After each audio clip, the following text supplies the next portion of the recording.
शिखर पुरुष धर्म के शीर्ष पर बैठे हुए आचार्य भगवंत विद्यासागर जी महामुनिराज के चरणों में नतमस्तक होकर के मानव मात्र के कल्याण का शुभाशीष प्राप्त करेंगे। वो क्षण हम सभी के लिए आज ऐतिहासिक होंगे। इस कुंडलपुर पंच कल्याणक प्रतिष्ठा महोत्सव के अवसर पर उन क्षणों के हम सभी लोग आज स्वयं साक्षी बनने जा रहे हैं।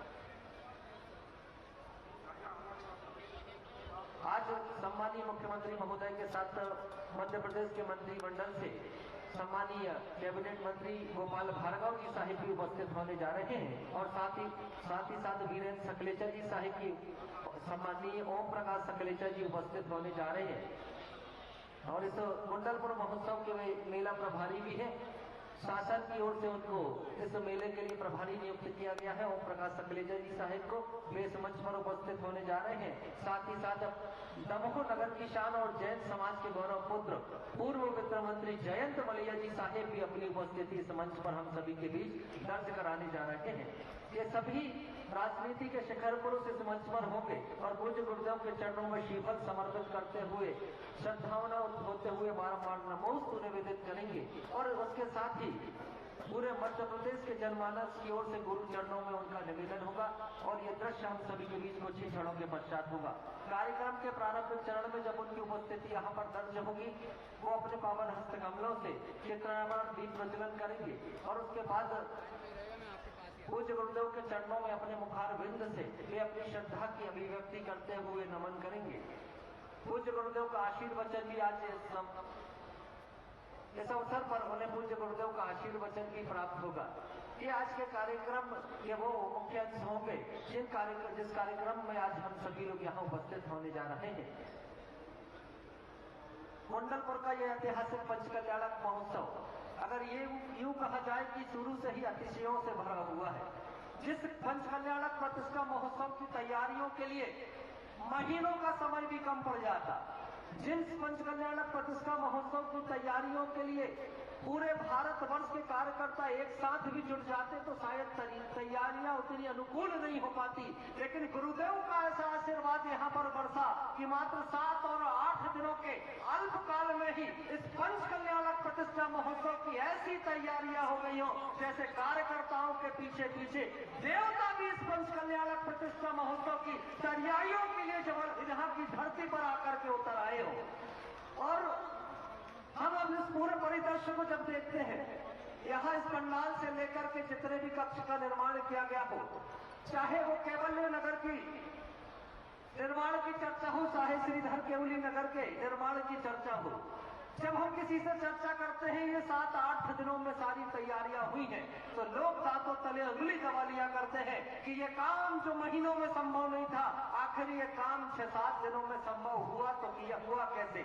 इन सारे प्रश्नों का सिर्फ एक ही उत्तर निकल करके आता है, जहां असंभव शब्द है वहां उसको संभव बनाने वाले आचार्य भगवंत विद्यासागर जी महामुनिराज है, जो असंभव को भी संभव में बदल दिया करते हैं। और ये गुरु कृपा से ही इस कुंडलपुर की धरती पर इतना बड़ा अतिशय हम सभी लोग देख रहे हैं।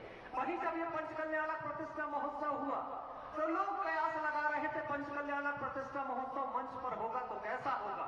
तो प्रथम दिवस जब लोगों ने देखा तब उन्हें जाकर के पता चला कि ये पंच कल्याणक प्रतिष्ठा महोत्सव ऐसा होने जा रहा है जहां भगवान के माता पिता कोई एक पात्र नहीं बनेंगे बल्कि 24 भगवान के माता पिता बनेंगे, 24 सौधर्मेंद्र बनेंगे, 24 कुबेर बनेंगे।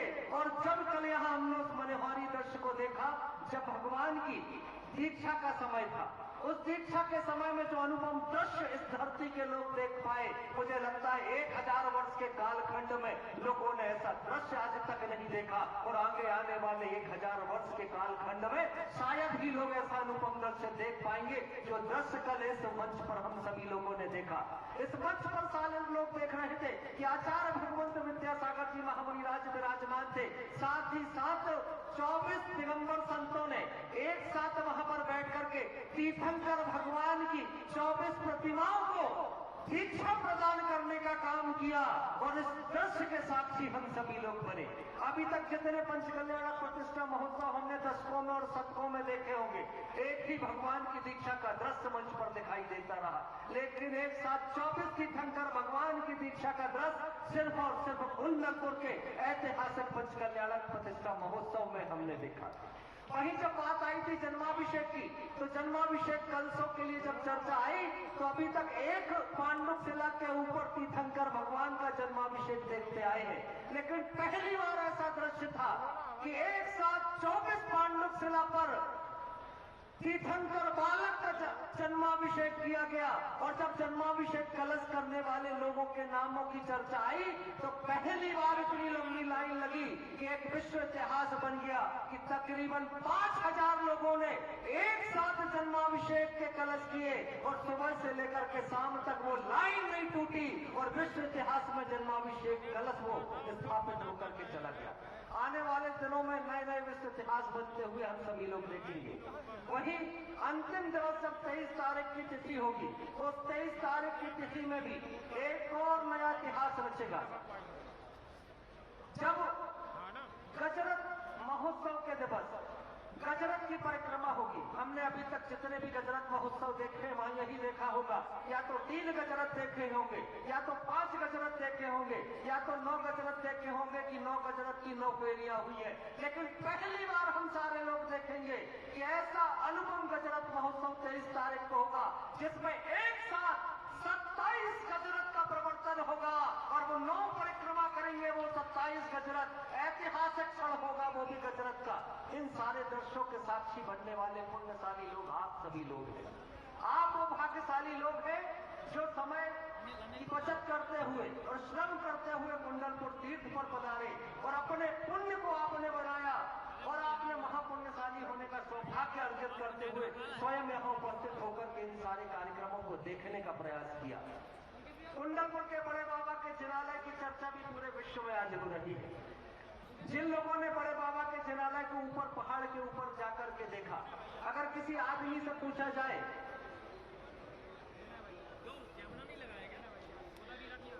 कमलेश जैन, उषा जैन, नितिन जैन, मेघना जैन, मार्शल्स परिवार आगरा, गगन नीतू ये सिंगापुर से यहाँ उपस्थित है, कृपया ये मंच पर आगे की ओर आ जाएंगे। कुंडलपुर के बड़े बाबा के जिनालय को आप सभी लोगों ने देखा होगा।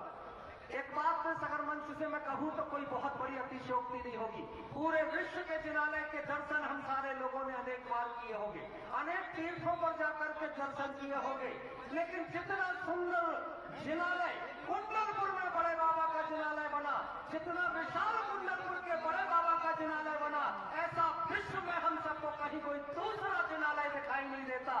जब कभी चर्चा होगी लोग ये कहेंगे कि ऐसे जिनालय के दर्शन करा दो जो सबसे बड़ा जिनालय हो।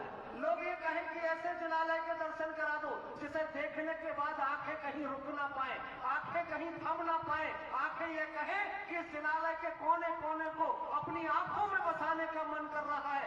ऐसे सुंदर शिल्प के जिनालय की जब कभी चर्चा आएगी लोग कहेंगे ऐसा जिनालय कहाँ दिखाई देगा, तो सारे लोग एक स्वर में एक ही बात कहेंगे, कुंडलपुर में बड़े बाबा का जिनालय इतना ही सुंदर जिनालय है, इतना ही भव्य जिनालय है, इतना ही दिव्य जिनालय है, जिसके दर्शन करो तो ऐसा लगता है कि देखो तो देखते ही रह जाओ। और बड़े बाबा का जिनालय लगा कि वाकई में बड़ा जिनालय बना है। ये तो आचार्य भगवंत की कृपा थी हम सब पर कि हम सारे लोग मिल करके इस काम को भी कर पाए।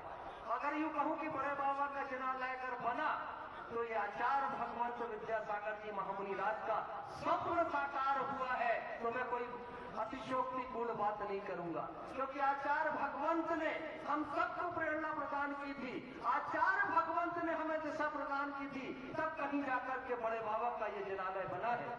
सुनील वेजिटेरियन जी हमारे बीच कुछ महत्वपूर्ण सूचना आपको देने आ रहे हैं, मैं उन्हें आमंत्रित कर रहा हूँ। अमित भाई, अभी आप चर्चा कर रहे थे बड़े बाबा के मंदिर की। बड़े बाबा का मंदिर तो विशाल है ही, लेकिन गुरुदेव का हृदय भी बहुत विशाल है। प्राणी रक्षा के लिए इतना विशाल हृदय है कि गौ रक्षा के लिए उन्होंने जो अभियान छेड़ा था, वह निश्चित रूप प्रदेश के मुखिया यशस्वी मुख्यमंत्री माननीय शिवराज सिंह चौहान जी भी उसे बहुत तेजी से आगे बढ़ा रही हैं। प्रदेश में गौ रक्षा के लिए बहुत गौशालाएं खोली जा रही हैं। कुंडलपुर में भी एक गौशाला निर्माण के आगे गति ले रही है और दयोदय महासंघ गुरुदेव के संरक्षण में उनके आशीर्वाद से दयोदय महासंघ भारतवर्ष में मेरे ख्याल से प्राणी रक्षा के लिए सबसे बड़ा संघ है, जो अनेक गौशालाएं चला रहा है।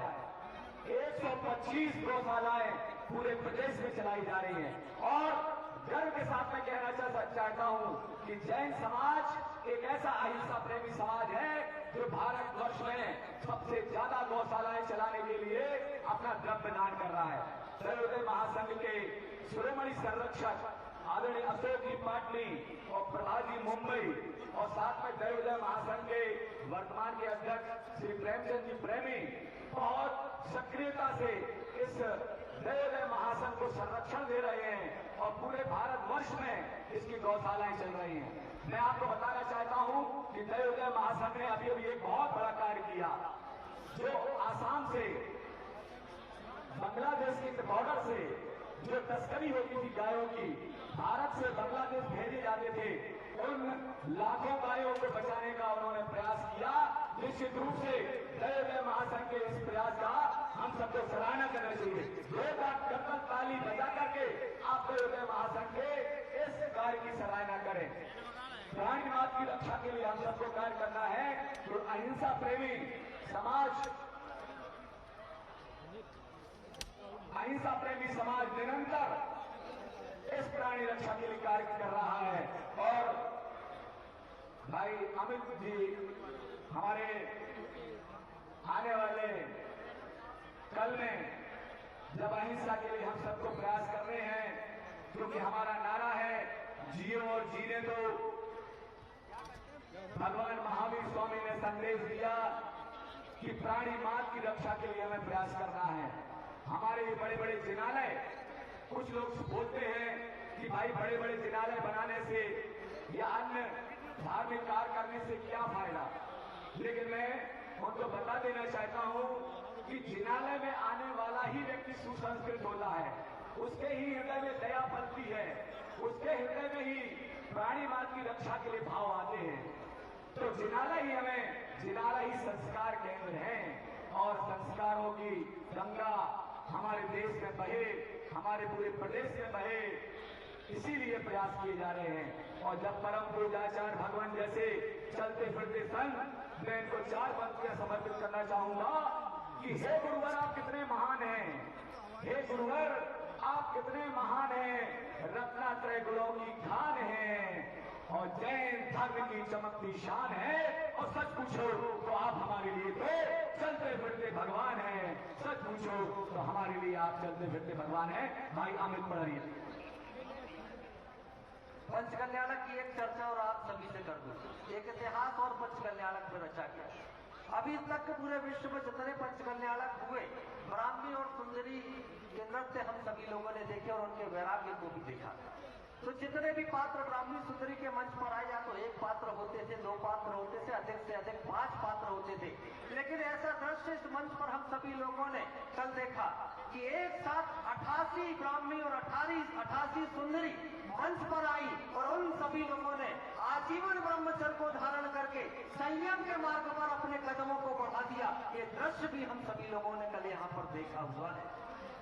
इस दृश्य के भी हम सभी लोग साक्षी बनेंगे कल यहाँ पर। एक एक नया इतिहास इस मंच पर हम सभी को लगातार रचता हुआ दिखाई दे रहा है।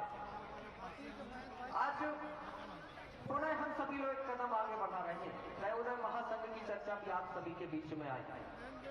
दैवोदय महासंघ, मैं आप सभी के बीच ये बात रेखांकित जरूर करूंगा कि कभी ये मन आए कि हम अपनी चंचला लक्ष्मी के माध्यम से क्या किसी के प्राणों की रक्षा कर पाएंगे? क्या हमारे माध्यम से दिया गया दान किसी की उखड़ती हुई सांसों को वापस लौटा पाएगा?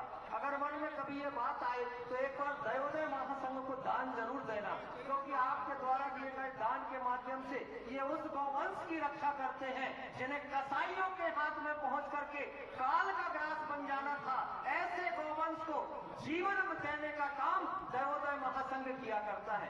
पूज्य गुरुदेव तो कहा करते हैं कि उन गायों का पुण्य है, इसलिए उनके जीवन की रक्षा हो रही है। तब मैं कहूंगा कि आप भी इस काम में अपना पुण्य बढ़ाएं और जीव दया के इस यज्ञ में एक आहुति अपनी जरूर समर्पित करें और आप सभी लोग दान अवश्य अर्पित करते हुए चले जाएं। ये निवेदन मेरा आप सभी से अवश्य होगा। और दैवोदय महासंघ का स्टॉल आपको बाहर मिल जाएगा। भले एक छोटी सी राशि समर्पित करें, लेकिन गौवंश की रक्षा के निमित्त से आप सभी योगदान अवश्य देकर के जाएं। आज आचार्य भगवंत के आशीर्वाद से चलने वाली शताधिक गौशालाओं में लाखों पशुधन सुरक्षित और संवर्धित है। और जब से यह गौशालाएं प्रारंभ हुई 20 साल का अगर इतिहास उठार कर देखेंगे और उस पूरे इतिहास की गणना करेंगे कि 20 वर्षों में शताधिक गौशालाओं में कितने गौवंश की रक्षा हुई, तो ये संख्या करोड़ों तक जाएगी कि आचार्य भगवंत के आशीर्वाद से भारतवर्ष में करोड़ों गौवंश को जीवन मिला, करोड़ों गौवंश को सुरक्षित और संवर्धित करने का काम देवोदय गौशालाओं में किया जा सका। ये सब कुछ गुरु कृपा से संभव हो सका। तब आग्रह बारंबार आप सब तक जरूर पहुंचे कि ये सारे बड़े बड़े काम आप सभी के सहयोग से होते हैं। अगर गौवंश को जीवन दान मिलता है तो उसके पीछे आपके द्वारा दिया गया अर्थ का दान भी होता है। और आचार्य भगवंत के आशीर्वाद से अब कुंडलपुर के तीर्थ में एक और महत्वपूर्ण काम होने जा रहा है। हमने सुना था कि जबलपुर में पूर्णायु आयुर्वेद चिकित्सालय एवं अनुसंधान विद्यापीठ स्थापित हो चुका है, जहां पूरे भारतवर्ष के अनुभवी चिकित्सक वैद्य जो नाड़ी परीक्षण में दक्ष हैं और जिनके पास आयुर्वेद की विभिन्न विधाएं हैं, जिनके माध्यम से वो बड़े से बड़े जटिल रोगों का समाधान आयुर्वेद की दवाइयों से करके आप सभी को निरोगी बनाने का लगातार काम कर रहे हैं। अब उस पूर्णायु आयुर्वेद चिकित्सालय की एक शाखा कुंडलपुर में खुलने जा रही है। अब इस कुंडलपुर तीर्थ की धरा पर पूर्णायु चिकित्सालय है और आज सुबह वो प्रारंभ हो चुका है, जहां आप सभी को निःशुल्क परामर्श मिलेगा। वहां चिकित्सक आपका इंतजार कर रहे हैं। एक बार पूर्णायु चिकित्सालय जरूर जाएं। कुंडलपुर का जो मुख्य द्वार यहाँ का है, उसके बगल में पूर्णायु की बिल्डिंग बनकर के तैयार है, भवन बनकर के तैयार है। उस भवन में पूर्णायु चिकित्सालय वहां पर तैयार है और आज सुबह से चिकित्सकों ने अपना काम प्रारंभिक कर दिया है। आप पहुंचेंगे, आपका नाड़ी परीक्षण वो करेंगे और आपको बताने की जरूरत नहीं है। आयुर्वेद वो विधा है जिसमें रोगी को नहीं बताना पड़ता कि आपको रोग कौन सा है।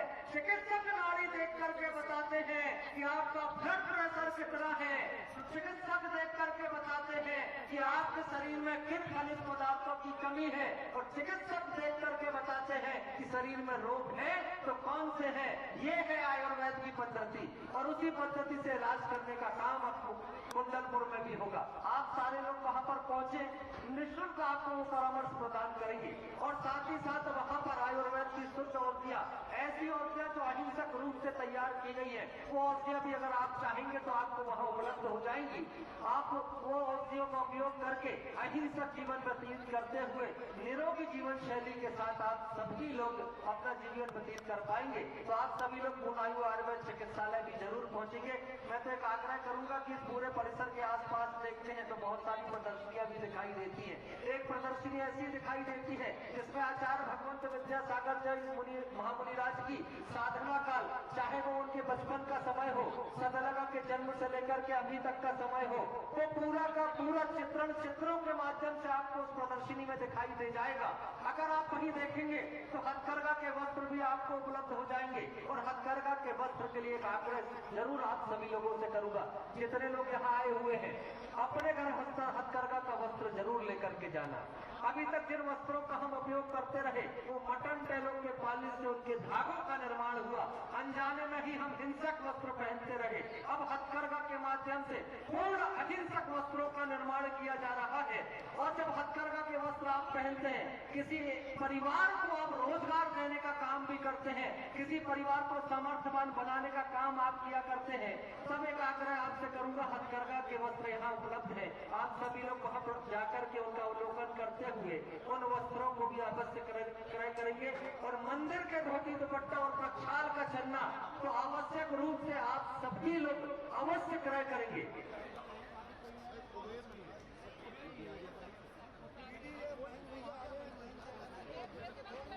डॉक्टर प्रदीप हमारे बीच उपस्थित है, 4 पंक्तियों के साथ आपके बीच आ रहे हैं।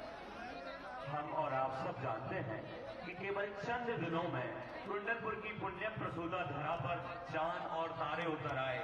कल गुरुवर का ये हम सब पर आशीर्वाद बरसा, कल गुरुवर के वचनों से ओतप्रोत वर्षा हुई और इस धरती पर दैदीप्यमान सूर्यों का अवतरण हुआ और इसी के साथ मंच पर गुरु जी का आगमन हो रहा है, गुरुवागमन हो रहा है, संघागमन हो रहा है। बोले संत सुब्रमण्य आचार्य गुरुवर 108 श्री विद्यासागर जी महामुनिराज की समस्त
और स्नेह रखने वाले छोटे बाबा की, कुंडलपुर के बड़े बाबा की। और भाई अमित पढ़ दिया जी आज के कार्यक्रम का। पूज्य गुरुदेव का मंगल पदार्पण हम सभी के बीच हो चुका है। एक बार पुनः गुरु कृपा से हम सबको आचार्य भगवत की मंगल सन्निधि प्राप्त होने जा रही है। मध्य प्रदेश के यशस्वी मुख्यमंत्री सम्मानित श्री शिवराज सिंह चौहान जी साहिब का भी मंगल आगमन मंच पर गुरु चरणों में हो चुका है और उनके साथ ही मध्य प्रदेश मंत्रिमंडल से सम्मानित श्री गोपाल भार्गव जी साहिब, सम्मानीय मंत्री महोदय ओमप्रकाश प्रसाद कटलेचा जी जो कि इस महोत्सव के शासन की ओर से प्रभारी भी है, और साथ ही साथ नमो जैन समाज के गौरव पूर्व वित्त मंत्री जयंत मलैया जी की उपस्थिति भी हमारे बीच दर्ज हो चुकी है। सभी से मेरा आग्रह होगा, कृपया ससम्मान विराजित हो जाएंगे सभी लोग। इस पूरे परिसर को आप सभी लोग व्यवस्थित स्वरूप प्रदान कर देंगे। कृपया सभी लोग विराजित हो जाएंगे, शीघ्रता से विराजित होंगे सभी लोग। एक बार बड़े बाबा के जय घोष से पूरा परिसर गुंजारित हो जाए। बोले देवादिदेव श्री 1008 कुंडलपुर के बड़े बाबा की। ये जयकारा उतना जोरदार नहीं था, कम से कम जयनाथ हो तो पहाड़ के ऊपर तक आपके स्वर पहुंचने चाहिए। बोलिए कुंडलपुर के बड़े बाबा की। आचार्य भगवंत गुरुदेव श्री 108 विद्यासागर जी महाविराज की, समस्त बड़ी संघ की। कुंडलपुर पक्ष कल्याण प्रतिष्ठा महोत्सव के लिए ऐतिहासिक क्षण है और इन ऐतिहासिक क्षणों में हम सभी लोग आचार्य भगवंत गुरुदेव श्री 108 विद्यासागर जी महाविराज की अनंत कृपा से उनकी सन्निधि को प्राप्त करते हुए उनके चरण सानिध्य में यहाँ बैठे हुए हैं। मैं धर्मद निवेदन आप सभी से करने जा रहा हूँ। कृपया जितने लोग मंच पर उपस्थित हैं सभी लोग का सम्मान विराजित हो जाएंगे, अपना स्थान ग्रहण करेंगे। कृपया सभी लोग शीघ्रता से सम्मान विराजित हो जाए। सभी से मेरा विनम्रता पूर्वक आग्रह है, शीघ्रता से बैठे आप सभी लोग। ये क्षण इस मध्य प्रदेश के लिए अनमोल बनने जा रहे हैं। एक और तो कुंडलपुर का महोत्सव विश्व की समृद्धि का संकेत लेकर के आया। बड़े बाबा के जिलाने के निर्माण के पूर्ण होने के बाद पंच कल्याण प्रतिष्ठा महोत्सव, और इस महोत्सव में आचार्य भगवंत विद्यासागर जी महाविराज की सन्निधि हम सबको एक संकेत प्रदान कर रही है कि आने वाला समय अब इस भारत को विश्व गुरु बनने से नहीं रोक सकता है। और आज पंच कल्याण प्रतिष्ठा महोत्सव के ऐसे प्रसंग पर अखबारों में एक समाचार आया कि अमेरिका जैसे देश में, जिस देश में 34 ऐसी घटनाएं स्कूलों में होती हैं कि उन स्कूलों के अंदर छोटे छोटे बच्चे आपस में छोटे छोटे झगड़ों के कारण अपने साथियों के ऊपर ऐसे प्रहार करते हैं कि उसमें कई साथियों की जान चली जाती है। तब अमेरिका जैसे देश की सरकारें भी हिल जाया करती है और उस प्रश्न का समाधान ढूंढने का प्रयास करती है कि हमारे देश के अंदर अब लोगों के अंदर संस्कार कैसे आएंगे।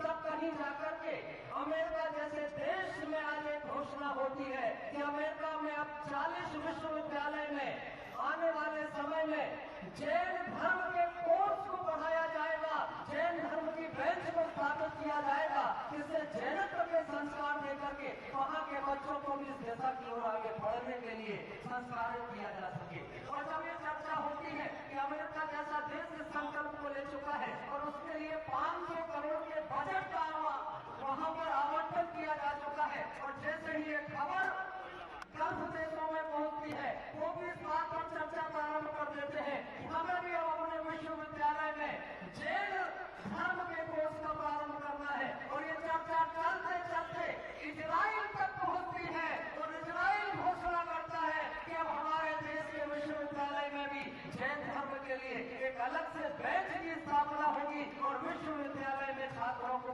पढ़ाया जाएगा, जिससे छात्र समझ सके कि अहिंसा ही मूल सिद्धांत है, जिससे विश्व शांति संभव है, जिससे विश्व में समृद्धि संभव है।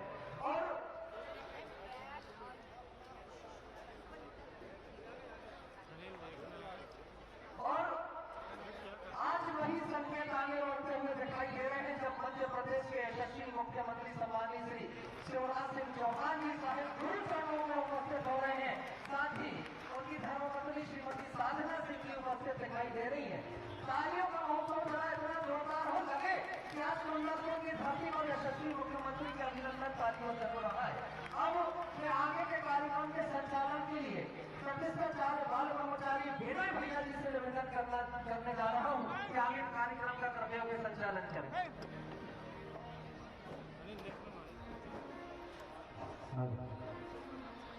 तेरा भैया कैमरा है भैया, अनिल तेरा इधर करना हल्का सा, उसको भी हटा क्या। सभी कार्यकर्ता अब स्थान छोड़ दे, साइड से करना है हम लोग तो। सभी कार्यकर्ता स्थान छोड़ दे। मंगलम भगवान वीरो, मंगलम रुद्रमोहिनी, मंगलम रुद्रमुंडारियो, जैन धर्मो मंगलम। सागर गुरु तारो मुझे शीश, करुणा करो कर दो आशीष। केवल 24 तीर्थंकर भगवान की, कुंडलपुर के बड़े बाबा की, संत सुब्रमण्य आचार्य भगवान गुरुदेव विद्यासागर जी महामुनिराज की, समस्त चतुर्विद संघ की,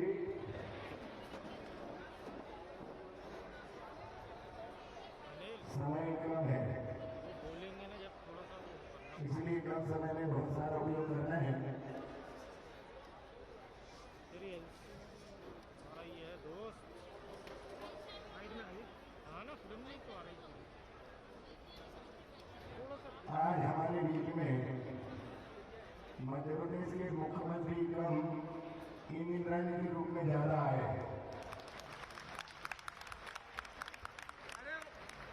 और आज आए हुए हमारे मध्य प्रदेश के यशस्वी मुख्यमंत्री जी इंद्राणी के रूप में हम सबके बीच में है और पंचगणना के मंच पर है।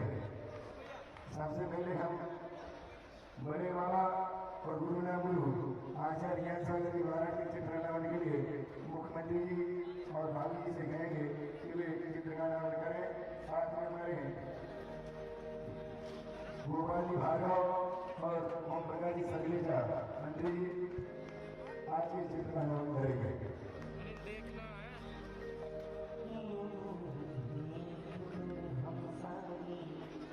दुनिया हो जाती है,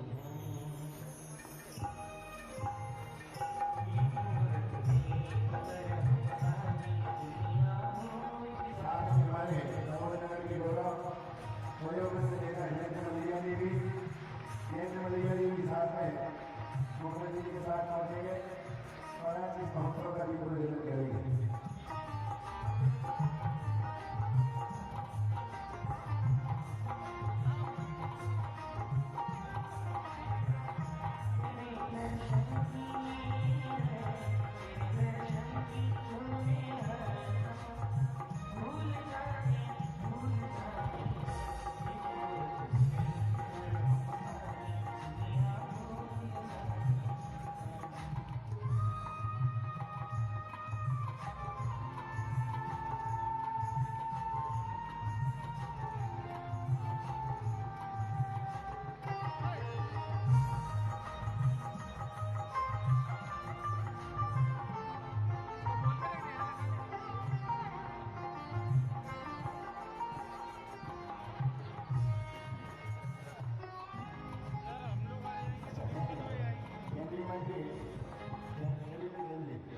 केंद्रीय मंत्री राहुल सिंह जी हम सबके बीच उपस्थित है। आ जाए राहुल सिंह जी और भाजपा अध्यक्ष प्रीतम सिंह जी भी आ जाए बीज प्रज्वलन के लिए।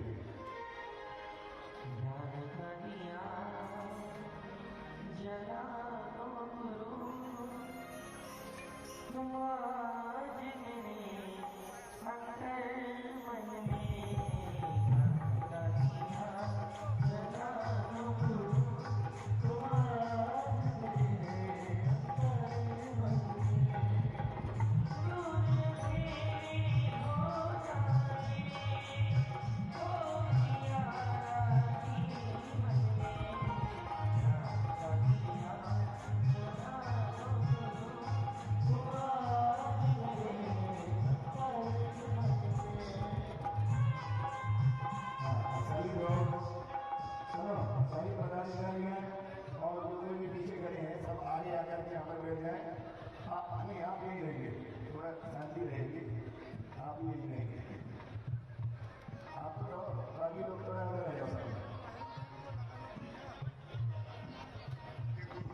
उनको निहार लेने भर के देखने में नहीं, इसलिए हम सामने बैठ के आशीर्वाद नहीं।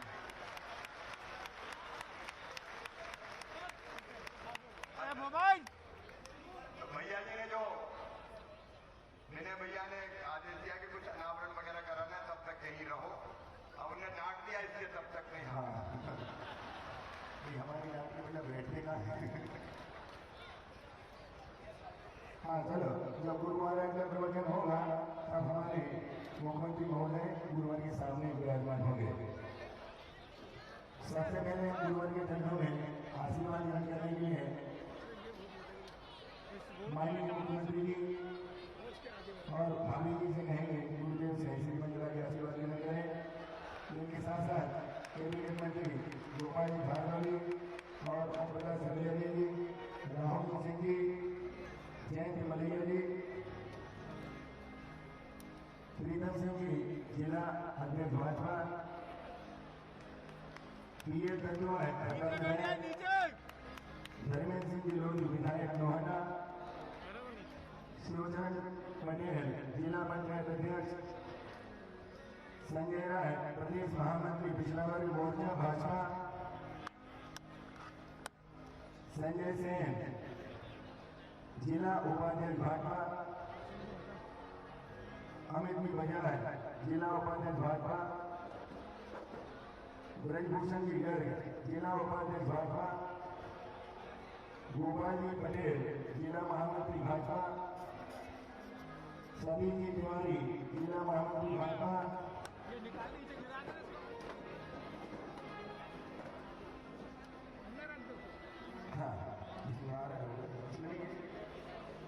अच्छा पवई विधायक भी हम सबके बीच में आए हैं। पवई विधायक अच्छा महिला मोर्चा सिखाइए, महिला मोर्चा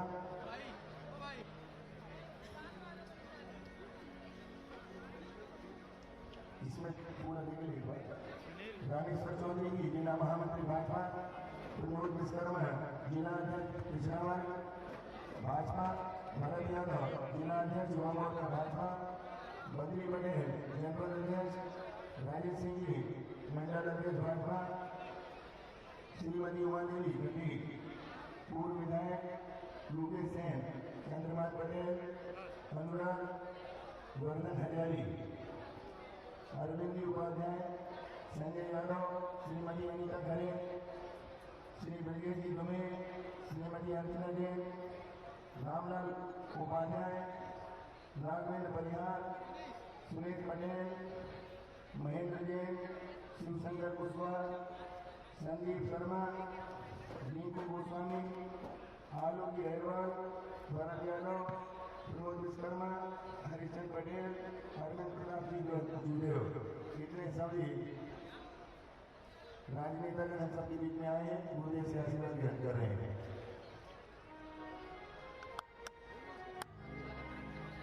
तो इधर एक और मुख्यमंत्री महोदय के श्रीमती साधना जी के मायके से भी यहाँ पर राजू आए हैं। राजू विधायक एमएलसी मायके पक्ष से गुरुदेव से आशीर्वाद प्राप्त कर रहे हैं।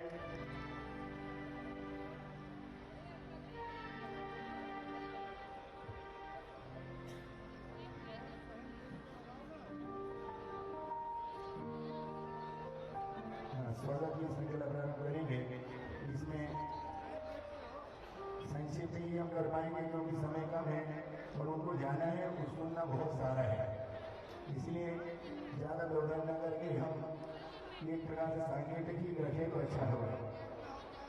और सबसे पहले मुख्यमंत्री महोदय का, क्योंकि ये गुंडलपुर के बड़े बाबा का जो महापंच कल्याणक है, विश्व का अद्वितीय पंच कल्याणक है और मध्य प्रदेश का एक बहुत बड़ा गौरव है कि विश्व शरीर हमारे मध्य प्रदेश में है। आपको याद होगा कि जब बड़े बाबा यहाँ से उठाए जाने थे तब भी हमारे मुख्यमंत्री महोदय शिवराज सिंह जी ही थे। और जब कुछ व्यवधान आने की संभावना नहीं और केंद्र में कुछ हलचल हुई तो केंद्र की हलचल को सुन करके रात में 1:30 बजे मुख्यमंत्री महोदय ने कैबिनेट की बैठक बुलाई और कहा, उस समय आपको सुनकर के आश्चर्य होगा कि उस समय हमारे उपराष्ट्रपति भैरव सिंह जी शेखावत थे और उन्होंने वहाँ की जो भनक लगी, क्योंकि विपरीत सरकार थी, भनक लगी कि यहाँ पर ऐसी साजिश चली जा रही, हो सकता है कि सरकार को भी धक्का लग जाए। तो सुन करके आपको आश्चर्य होगा, उस समय एक फोन कान पर हमारा और एक फोन भैरव सिंह शेखावत जी का, और कैबिनेट में बैठ करके इनका उत्तर था कि दादा, उनको ये दादा बोलते थे, दादा सरकार कल जाती थी आज चली जाए, हमारे पास बड़े बाबा हैं और बड़े बाबा और छोटे बाबा मिलकर हमारी सरकार को ना बना देंगे।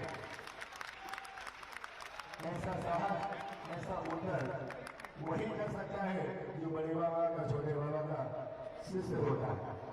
और सच्ची भक्ति का उन्होंने उस समय परिचय दिया था और कह दिया था कि हम बड़े बाबा के लिए समर्पित हैं, सरकार जाती है तो जाए, मुझे परवाह नहीं है, पर बड़े बाबा सुरक्षित रहने चाहिए। बड़े बाबा ने सुरक्षित किया, इन्होंने बड़े बाबा को सहयोग की भक्ति की, बड़े बाबा ने सहयोग किया। आज भी बड़े बाबा का मंदिर पूर्ण हुआ और आज भी बड़े बाबा के सच्चे भक्त हम सब के बीच मुख्यमंत्री के रूप में है। बड़े बाबा का इतिहास है, जब अंग्रेजों का शासन था और उस समय जब सब तरफ युद्ध की तैयारियां चलती थी, तब बड़े बाबा के मस्तक पर राजा छत्रसाल ने छत्र चढ़ाया था। इतिहास गवाह है कि छत्रसाल राजा को कोई भी अंग्रेज हरा नहीं पाया था, एक छत्र राज किया था। तो बड़े बाबा से जुड़ा हुआ व्यक्ति कभी दूर नहीं हो सकता। ऐसे बड़े बाबा के कार्यक्रम में क्योंकि उनको 5 दिन यहाँ रहना था, पर चुनाव के कारण, पार्टी के निर्देशों के कारण उनको भिन्न भिन्न जगहों पर जाकर के चुनाव का कार्य करना पड़ रहा है। बहुत नारायण थे, प्रतिदिन पूछते थे गुरु महाराज के चरणों में मुझे आना है और मुझे गुरु महाराज के दर्शन के अलावा कुछ नहीं चाहिए।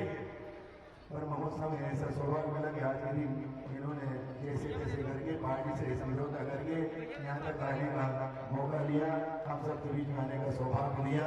ऐसे यशस्वी, सबके लाडले और हमारे पूरे मध्य प्रदेश के माँ मुख्यमंत्री के रूप में पाकर के हम बहुत गौरवान्वित हैं। ऐसे मुख्यमंत्री कभी नहीं मिलते, बहुत वर्षों तपस्या करनी पड़ती है, वैसे मुख्यमंत्री मिलते हैं। तो शिक्षा और चिकित्सा के लिए यह महोत्सव समर्पित है, इसलिए शिक्षा के क्षेत्र में होने से हम प्रतिभा मंडल की बहनों को सबसे पहले यहाँ पर बुलाएंगे और मैं बहनें शिक्षा की अधिष्ठात्री जिन सरस्वती प्रतिमा भेंट करके सबसे पहले मुख्यमंत्री जी का सत्कार करेंगे, स्वागत करेंगे। मंडल की बहनें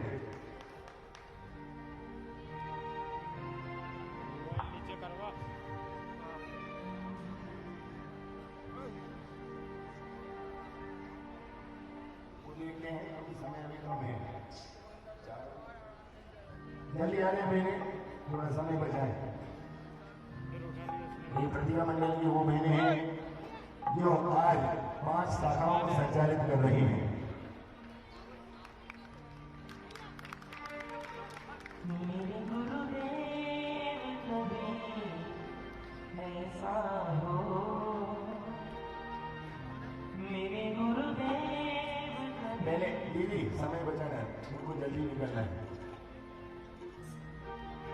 मेरा मजरू और सोनू तेरे जैसा हो, मेरे गुरुदेव कभी ऐसा हो, मेरा मजरू और सोनू तेरे जैसा हो। ये प्रतिभा मंडल शिक्षा के साथ साथ नैतिक शिक्षा, व्यावसायिक शिक्षा और शारीरिक शिक्षा में भी निपुण बनानी है।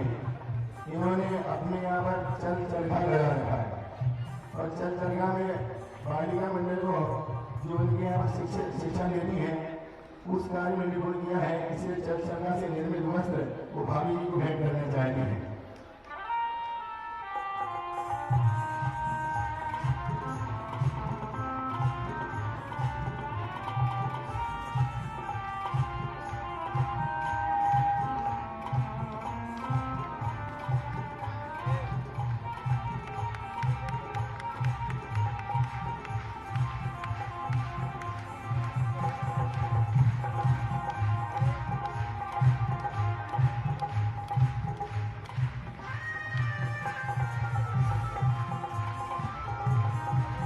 तो इस महामहोत्सव के संचालकगण योगी सोदरमिंद्र भी बने हैं। ऐसे सबसे पहले इस कुंडलपुर में मुख्यमंत्री महोदय की तरह रात दिन एक करके जो सहयोग करते हुए अपने कुंडलपुर को संभाले हुए थे, ऐसे यशस्वी अध्यक्ष सिंगई संतोष जी से श्रीमंत बने अध्यक्ष महोदय, उनके साथ उनके महामंत्री नवीन निराला और राजा भाई सूरत और सभी सोदर मित्र आएंगे और माननीय मुख्यमंत्री जी का सत्कार करेंगे।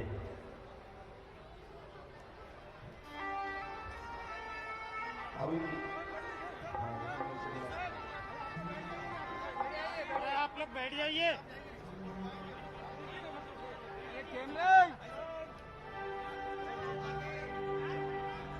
घर मंदिर से नहीं हो तुम, आप रख दो नामी कदम, सारी दुनिया मन अपना बिगाड़ेंगे हम,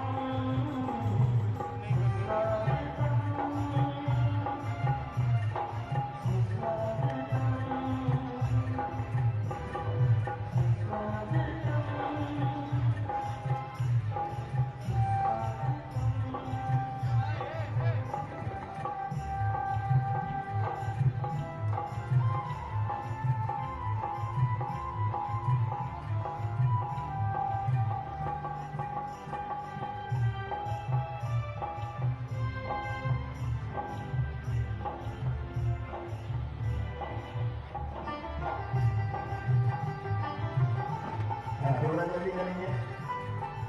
अब इस महामहोत्सव को हम तो ये कहते हैं गुरुदेव के आशीर्वाद से मुख्यमंत्री जी ने यह रिस्क मान करके उठा लिया था कि गुरुदेव का आशीर्वाद जो होगा देखा जाए, और हुआ ऐसा कि बड़े बाबा की कृपा से जैसे ही इन्होंने लॉकडाउन खोला और ऐसा लगा कि बड़े बाबा की कृपा से सारी दुनिया से कोरोना पलायन ही कर गया, तो ऐसा साहस करने के फलस्वरूप कमेटी उनको एक रजत पत्र के रूप में प्रशस्ति भेंट करना चाहती है। उसके लिए हमारे राजस्थान के हम सबके श्रेष्ठ अशोक जी पाटिल साहब, देवेंद्र जी सेठ और संदेश जी को, सुरेश जी पाटिल और संदेश जी आकर के मुख्यमंत्री जी को यह प्रशस्ति भेंट करेंगे। अशोक जी, सुरेश जी पाटिल साहब, विमल जी पाटिल साहब, देवेंद्र सेठ और संदेश जी।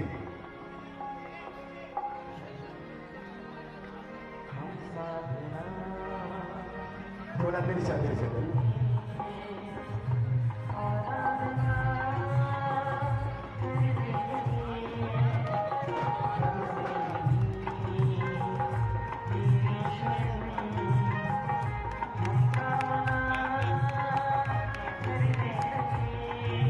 हमारे समिति के कोषाध्यक्ष जी गोपाल भारद्वाज जी का सत्कार करेंगे। उपाध्यक्ष वीरेंद्र जी बजाज सकलेजा जी का सम्मान करेंगे। कमलेश जी चौधरी पथरिया ये हमारे राहुल सिंह जी का सत्कार करेंगे।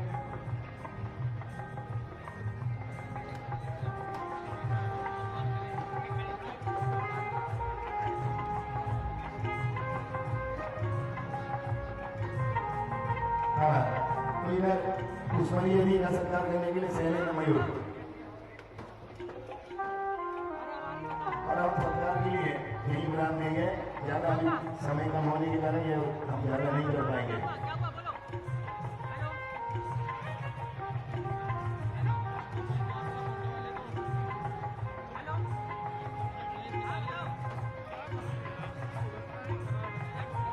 अब हमारे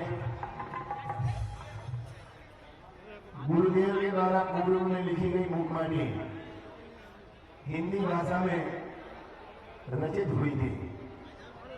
बाद में भाषांतरण होकर के अंग्रेजी, कन्नड़, मराठी, संस्कृत, प्राकृत अपभ्रंश गुजराती, बंगला, उर्दू, ब्राह्मी लिपि में मुखमाटी अभी तक उत्कीर्ण हो चुकी है और सब जनता के सामने उपलब्ध हो चुकी है। आज एक मुखमाटी का संस्करण और सामने आया है जिसको जापानी भाषा में अनुवादित कर चुके हैं। जापानी भाषा में अनुवादित उस मुखमाटी का विमोचन करने के लिए कहाँ है वो मुखमाटी कहाँ है? वो ताम्रपत्र वाली है, वो ताम्रपत्र वाली है। और इसका अनावरण कराएंगे राजा भाई सूरत।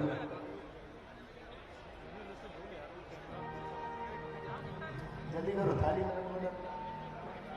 उमेश तुम इधर लेके आना, प्रभा नीचे। जर्मनी भाषा में अनुवादित हुई है।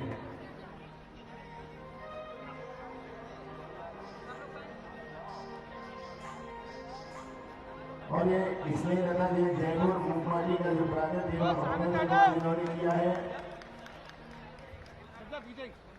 ऐसे इसलिए लगा भाभी जी का सत्कार करेंगे। इनका सत्कार करने के लिए सुशीला माइकी जी भाभी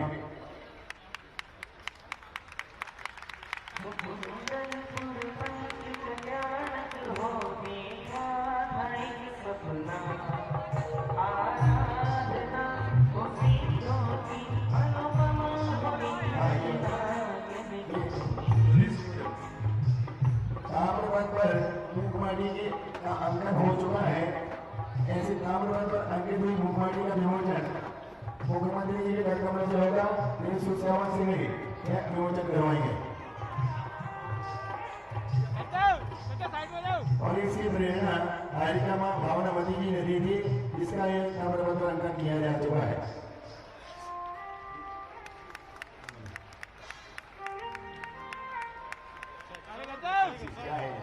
अरे पीछे आगे गिर ले भैया।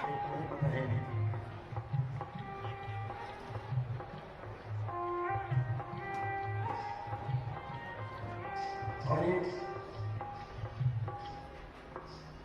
ऐसे अंतिम कृति सिंह गौरव, इसका विमोचन करवाएंगे इंजीनियर आर्किटेक्ट सिंह गौरव। हाँ, इस पुस्तक का विमोचन करवाएंगे।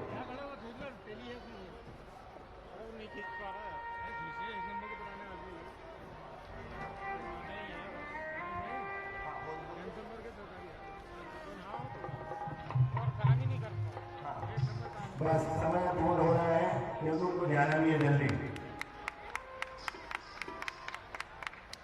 सब लोग बैठ जाए और हम सीधे अब हम अपने प्रदेश के लाडले मुख्यमंत्री शिवराज सिंह को आमंत्रित करते हैं कि बड़े बाबा के चरणों में अपनी श्रद्धांजलि अर्पित करें। वो कहाँ है? स्टेज का यार आप देखना है, नहीं बैठे बैठे अब सब लोग बैठ जाएंगे।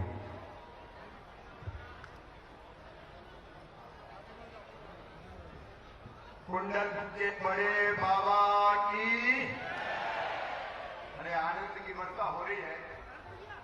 यह इतनी जोर से बोली जाए कि सीधे इंद्रासन तक आवाज पहुंचे। मुझे कुंडल के बड़े बाबा की और हमारे छोटे बाबा की, वही संघ की।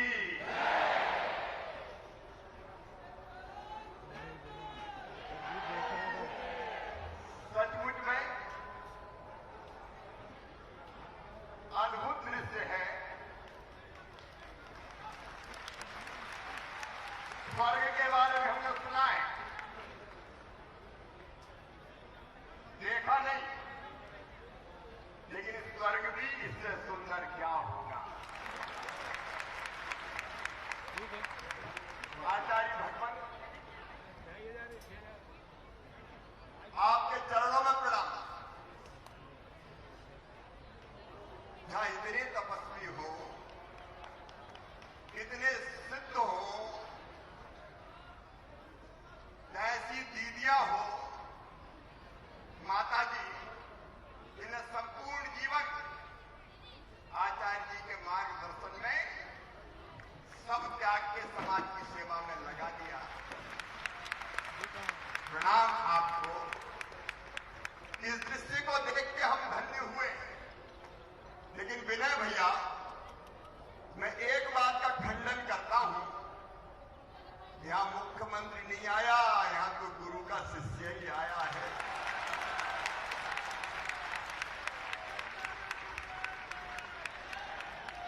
शिवराज अगर आया है तो राज के अहंकार को छोड़ के आया है। गुरुदेव आपके चरणों में सब कुछ न्यौछावर करके आए हैं। और हम सब जो बैठे ये अत्यंत सौभाग्यशाली, अरे हमारे सौभाग्य के सूर्य का उदय हुआ है। ये आचार्य भगवान और ये दृश्य को अपनी आंखों से देख रहे हैं, अत्यंत सौभाग्यशाली है।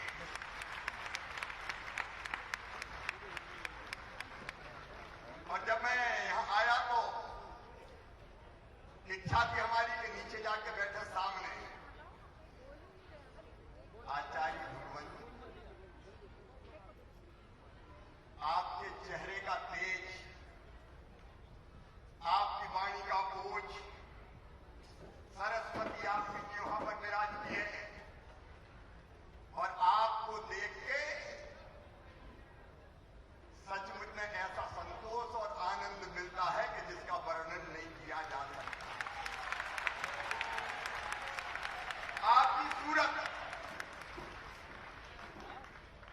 मन मंदिर में बसी रहती है, हृदय घर में समाई रहती है। पहली बार मिला था मैं, पहली बार आचार्य भगवान को ध्यान होगा निमावत में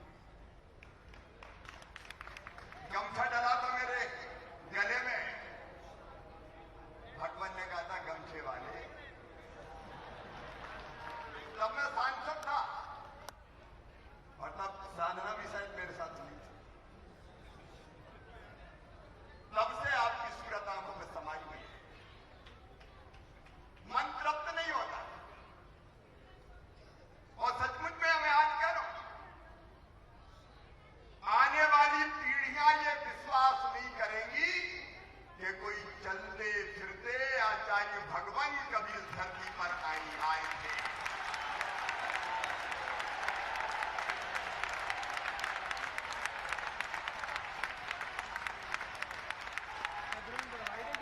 जय गुरुदेव। धन्य है रे अपन को जो आंखों से देख रहे हैं। लोग भरोसा नहीं करेंगे, ऐसी तपश्चर्या करने वाले। अब क्या क्या नहीं छोड़ा आपने, बस हमें मत छोड़ देना। कृपा दृष्टि बनाए रखना, आशीर्वाद की वर्षा करना। सचमुच में कोई ऐसे व्यक्ति भी, हाड़ मास के पुतले भी इस धरती पर हो सकते हैं। और मैं एक बात और आज दिल की बात करूंगा। आज तो मुझे भी मुकुट बांध दिया गया है। मैं विनय भैया से कह दिया काय को, बोले आचार्य श्री ने कहा बांधो। अब आचार्य जी भगवान की आज्ञा का तो पालन अवश्य भावी होता है। लेकिन एक बात आज आपको कह रहा हूं, खुल के कह रहा हूं, कभी अगर कोई समस्या सामने आती है, सरकार चलाते हुए भी, और दुविधा में होते हैं, रास्ता दिखाई नहीं पड़ता, तो अपन दोनों आंख बंद करके और मंदिर में बैठ जाते हैं। आचार्य भगवान दिखाई देते हैं, उनका हाथ उठता है और समस्या का समाधान हो जाता है।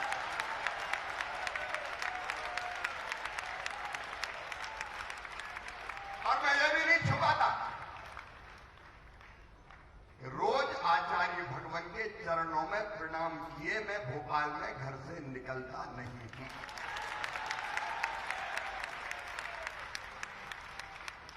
सब कुछ अद्भुत है सच में। बस एक शिकायत है मुझे,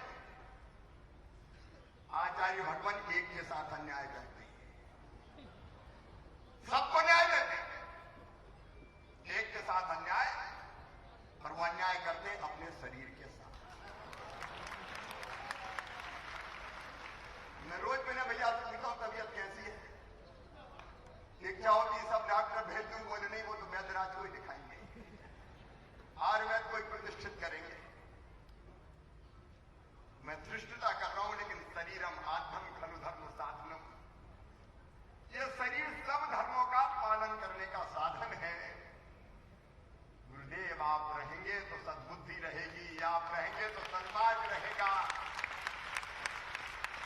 हम सही रास्ते पर चलते रहेंगे। सभी का भी ये चरणों में सबकी तरफ से प्रार्थनाएं, सबकी तरफ से प्रार्थना। मुझे याद है वो दिन जब मैंने मुख्यमंत्री की शपथ ली, गोपाल जी, जयंत जी, हम लोग साथ थे, मंत्री हुआ करते थे, और गुरुवर के मन में बड़े बाबा को उचित स्थान देने का भाव आया।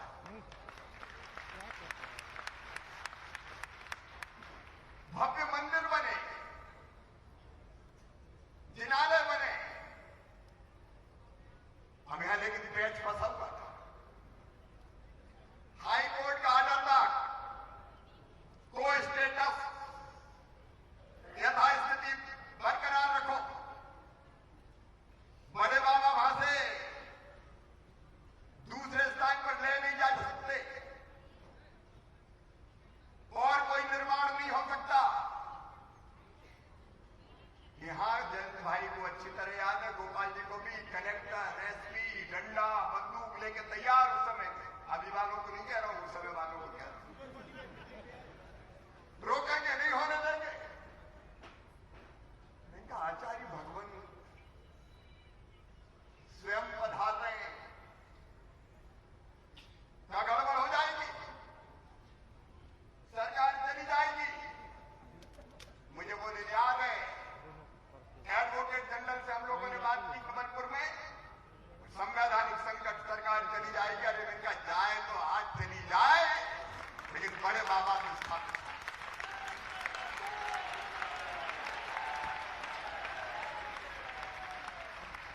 और आज जब ये दृश्य देखते हैं, आहा, क्या अद्भुत दृश्य है। ऐसा जिनालय कि आंखें चकाचौंध हो जाती है। नागर सैनिक एक एक चीज देखिए, गुरुदेव ने अपने आप को खपा के बनाया। पूरी दुनिया आएगी, आज मैं कह रहा हूं, इस पवित्र धरती पर यहां दर्शन के लिए पूरी दुनिया आएगी, पूरी दुनिया।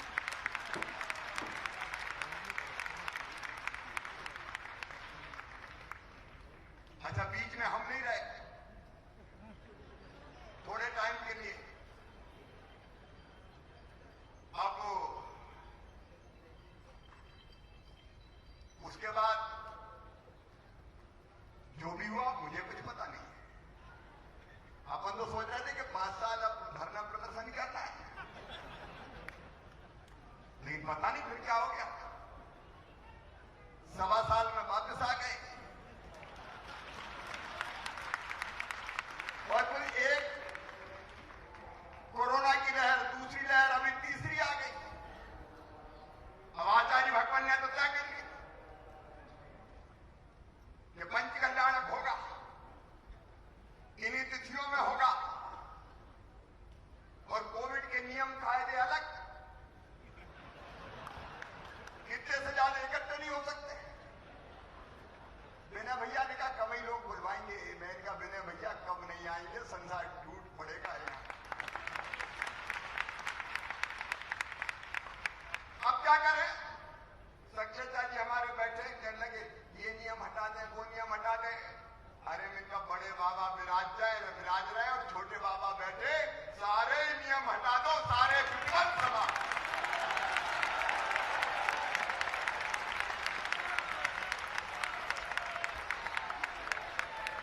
सब नियम प्रतिबंध मध्यप्रदेश नहीं हुआ ही।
कुछ हुआ है वो तो आपका ही चमत्कार है, बड़े बाबा का चमत्कार, छोटे बाबा का चमत्कार।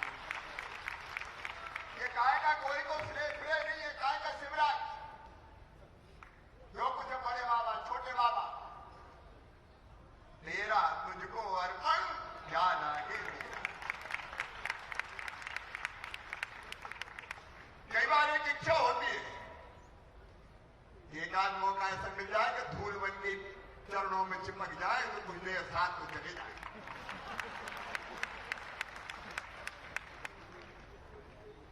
अद्भुत काम हो रहा है।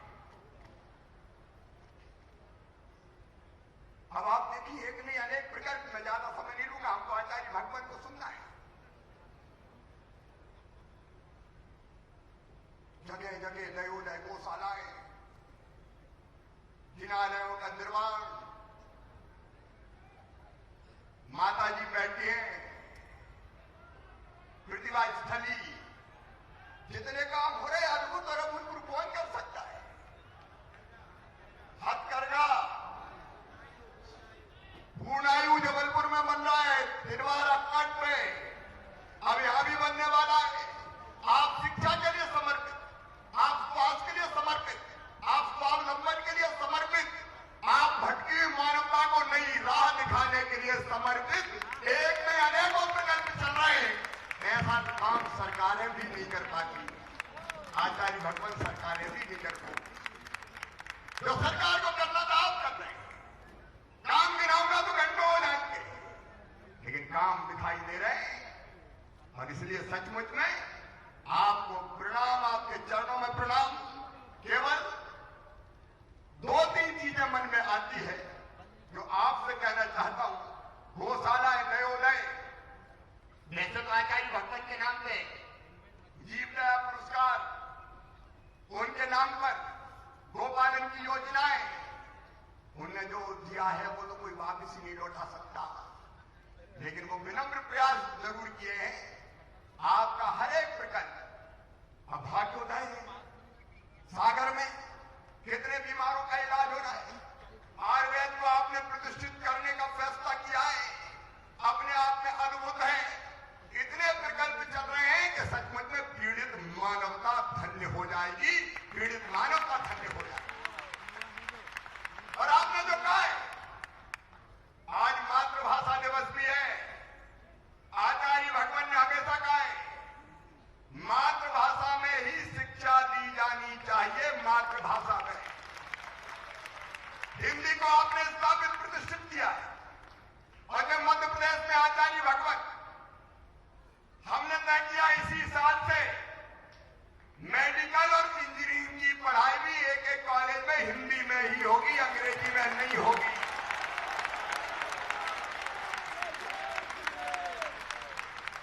कुछ अंग्रेजी का लोग विरोध करते हैं, धन्नू पन्ना कल्लू मन्ना के बेटा बेटी अंग्रेजी जानते नहीं, कहां में पढ़ेंगे, बेचारे पीछे रह जाते हैं। इसे हिंदी में होगी। भारतीय संस्कारों की शिक्षा देने के लिए नई शिक्षा नीति हम लोगों ने नया प्रयास किया है। जैसे आपने हथकरघा चलवाया, आपके आशीर्वाद से व्यवसायिक शिक्षा देने का काम 6वीं क्लास से प्रारंभ करेंगे। और उसके साथ साथ आपने स्वरोजगार और स्वास्थ्य पर ध्यान दिया है। आपने बताए मार्ग पर हम भी चलेंगे। 3 चीजें केवल, एक, गो रक्षा का काम बड़े व्यापक पैमाने पर समाज को भी हाथ में लेना पड़ेगा। अभी और काम की जरूरत है आचार्य भगवान के निर्देश से। दूसरा, मैं विनम्र अपील करता हूं, यहां के लिए नहीं सारे देश के लिए, मेरे प्रदेश के लिए, बेटी और बेटा दोनों बराबर माने। मध्य प्रदेश में लाडली लक्ष्मी योजना बनी। आज स्थिति यह है कि 2012-13 में 1000 बेटों पे केवल 912 बेटियां पैदा होती थी। आज 1000 बेटों पे 956 बेटियां जन्म ले रही है। ये संख्या बराबर होनी चाहिए। बेटियां देवियां हैं, गंगा, गीता, गायत्री, सीता, सत्या, सावित्री, दुर्गा, लक्ष्मी, सरस्वती है। और तीसरी चीज मैं खुद करता हूं, रोज एक पेड़ लगाता हूं। पर्यावरण बचाने के लिए आचार्य भगवान भी उतना ही मार्गदर्शन करते हैं। मैं सबसे अपील शादी की वर्षगांठ में या बच्चों के जन्मदिन पे या माता पिता की पुण्य स्मृति में पेड़ जरूर लगाएं। ये विनम्र प्रार्थना है मेरी पर्यावरण बचाने के लिए।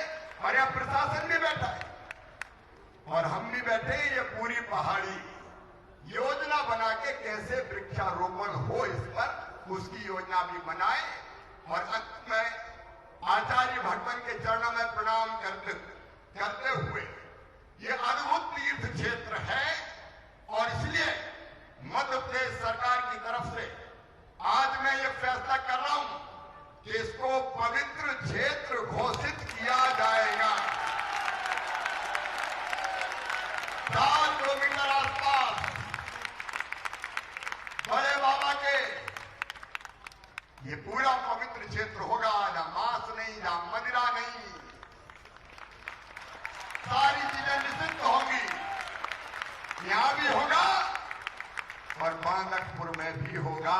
महादेव बड़े बाबा महादेव, एक बार फिर हम तो धन्य हुए आचार्य भगवान आपके दर्शन करके।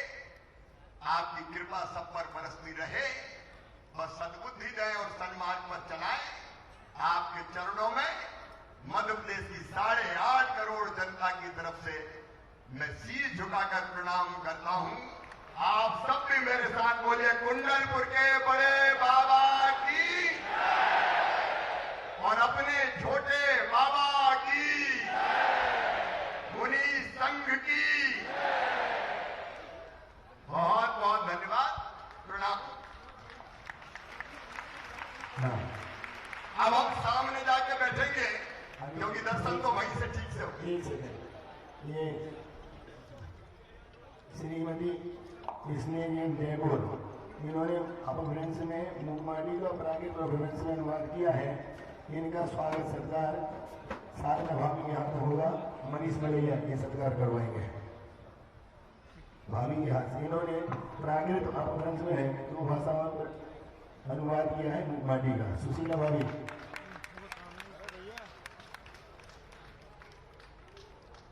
और अब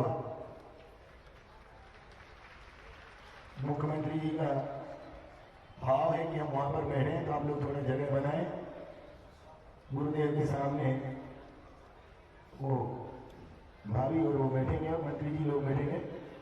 अब हम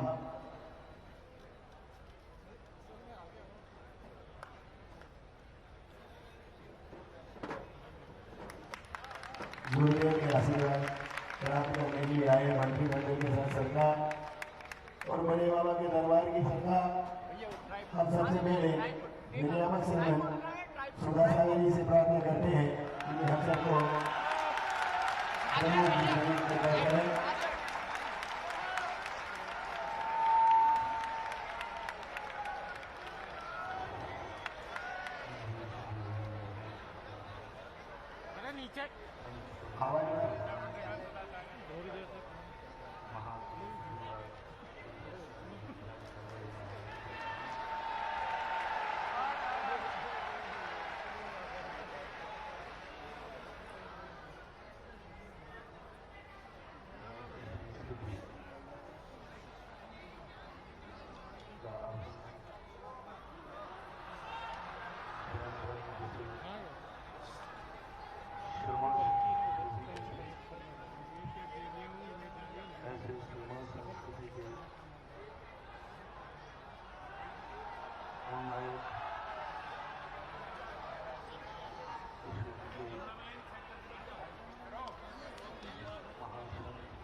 त्रिवेणी संगम का एक बहुत बड़ा महत्व है।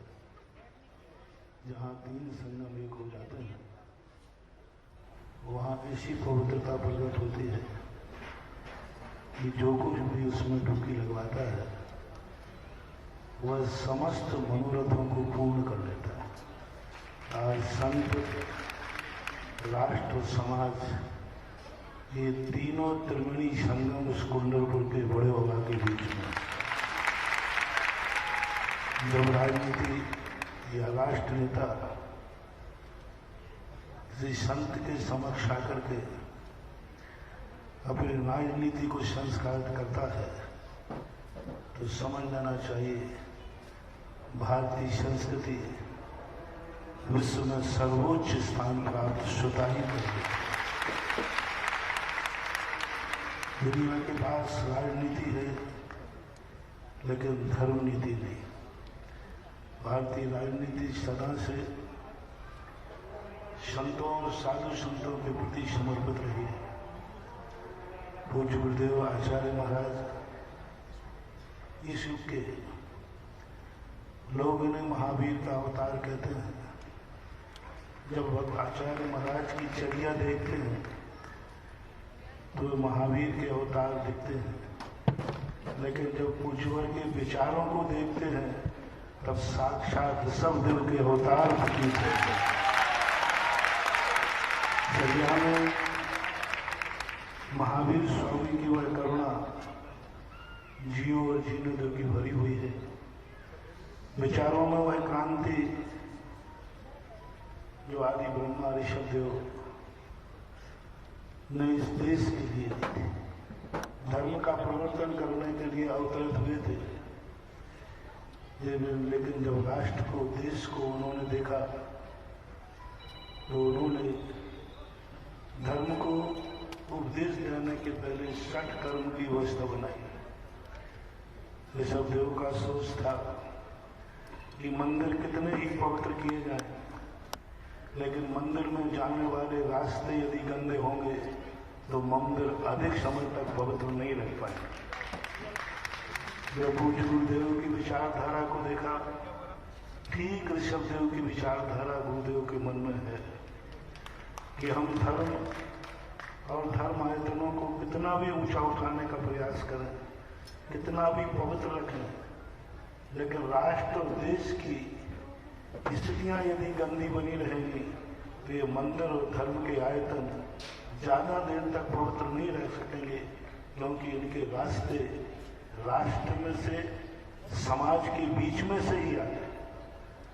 और आज राष्ट्रीय चेतना के रूप में भगवान महावीर स्वामी के बाद प्रथम आचार्य महाराज हैं जिन्होंने राष्ट्र को, समाज को एक ऐसी चेतना दी, ऐसा रूप दिया जिस रूप को आप देख रहे हैं। आज कुंडलपुर के बड़े बाबा का रूप, आपने तो अपनी सारी बातें बता ही दी। आप इतना ही अतिशय मान लीजिए पूज्य गुरुदेव का कि बड़े बाबा का मंदिर जब भगवान को उठना था तो आप यहाँ थे और आपने जो कुछ किया वो आपने खुद बखान किया। और आपके इस साहस को पूज्य गुरुदेव सदा कई बार कहते हैं कि शिवराज का साहस था, लेकिन ये सोचे आचार्य महाराज की इच्छा शक्ति, आचार्य महाराज का सोच, भगवान बड़े बाबा को स्थानांतरित नहीं किया, भगवान बड़े बाबा को उच्चासन नहीं दिया, सारे राष्ट्र को ऊंचा उठाया। दिगंबर जैन समाज का मस्तक ऊंचा उठाया। और इसका सबसे बड़ा चमत्कार देखिए, बुंदेलखंड में एक कहावत है, आप बुंदेलखंडी बहुत अच्छी जानते, अभी मैं सुन रहा था, बिल्ली के भाग्य से छींका टूट जाता है। जनता ने आपको देश की गद्दी से हटा दिया था, लेकिन बड़े बाबा ने बीच में बुला दिया। और आचार्य सिंह ने कई बार कहा, देखो बड़े बाबा का चमत्कार, जिनकी अथक परिश्रम और मेहनत से, भावना से, समर्पण से बड़े बाबा उच्चासन पर बैठे थे। आज बड़े बाबा के महोत्सव पर उन्हीं को किसी भी तरीके से सही, सरकार को बीच में कैसे भी प्रस्ताव ला के सही, लेकिन पुनः उन्हीं जिन्होंने सच्चे मन से बड़े बाबा को समर्पण किया था, उनको पुनः मुख्यमंत्री बनाकर और आज आप गुरुदेव के चरणों में बैठे थे। आचार्य महाराज की सोच और विचार को यदि सारा राष्ट्र स्वीकार कर ले सारा राष्ट्र यदि इस पर विचार कर ले तो आपको ये धार्मिक शब्द के साथ साथ एक देश के बहुत बड़े राष्ट्रीय सर्वोदय नेता के रूप में आपको छवि मिली। महाराज का अनुक्रम सोच आत्म कल्याण है, लेकिन वो जगत के उन कल्याणकारी बातों के लिए मुख्य स्थान देना चाहते हैं जो हमारी भारतीय संस्कृति में प्राचीन काल से चले आए। कुंदरपुर के बड़े बाबा एक कोई जैन धर्म का ही आयतन नहीं है, एक राष्ट्रीय नहीं, एक अंतरराष्ट्रीय संस्कृति बन चुकी। आज जिसके कारण आपने भी बड़े बाबा का दर्शन किया और आप इतने आनंद से भर गए। आप ये सोच रहे हैं अपन लोग तो आज देखकर आनंद से भर रहे हैं, पूज्य गुरुदेव ने तो उसी दिन आनंद ले लिया था जिस दिन बड़े बाबा को उच्चासन देने का भाव किया। सारी दुनिया मूर्ति बनने के बाद मूर्ति का आनंद लेती है, लेकिन शिल्पी मूर्ति बनने के पहले मूर्ति को देख लेता है और आनंद ले लेता है। और गुरुदेव का अतिशय आज पंचकल्याणक महोत्सव विश्व का ऐतिहासिक जैनियों का एक महाकुंभ। कुंभ तो बहुत बनाए होंगे और आपके बहुत कुंभों में गए होंगे चौहान जी, लेकिन एक हफ्ते के अंदर महाकुंभ हो सकता है, ये विश्व के इतिहास का पहला महाकुंभ। आप भी बहुत सारे कुंभों की तैयारियां करते, महीनों तक करते। आपने कई मंत्रियों को पूज्यवर के चरणों में भेजा, लेकिन पूज्यवर एक हफ्ते के अंदर सब लोगों के मन में विकल्प था। लेकिन आप आज देखिए, महीनों व्यवस्थाएं करते तो शायद फैल हो जाती। आज 5-6 दिन हो गए, पूरे चारों तरफ एक आनंद की आनंद लहर है, ना कोई बीमारी है, ना सर्दी है, ना जुकाम। और आज जो स्थिति बनी वस्तुतः सारे विश्व के लिए गुरुओं के वचनों पर, गुरुओं के सोच पर एक ऐसा अकाट विश्वास होना चाहिए कि उनके मुख से जो निकल जाता है वह उतना ही सत्य है जितना सूर्य में प्रकाश सत्य है। क्योंकि उनका सोच अपने समस्त प्रकार के स्वार्थों से परे जनहित के, राष्ट्रहित के रूप में रहता है। समस्त कार्यकर्ताओं ने, समस्त समाज की अनुमोदनाओं ने जो अथक परिश्रम गुरु के वचनों पर श्रद्धान किया है, उसका फल आज सारा जगत देख रहा है। जहां इस पवित्रता की बात आपने कही, पूज्य गुरुदेव के चरणों में आप एक ऐसा कुछ नया संकल्प करें। पवित्रता इस पहाड़ के, इस 500-700 बीघा के, 100-200 किलोमीटर के स्थान को आप ऐसा कुछ करें कि पशुओं का अभयारण्य घोषित हो जाए। पवित्रता जब ही रह सकती है जब इसको एक अभयारण्य का रूप दे करके। और हमारे पूज्य गुरुदेव का सबसे बड़ा मार्ग है गौ माता, गौवंश।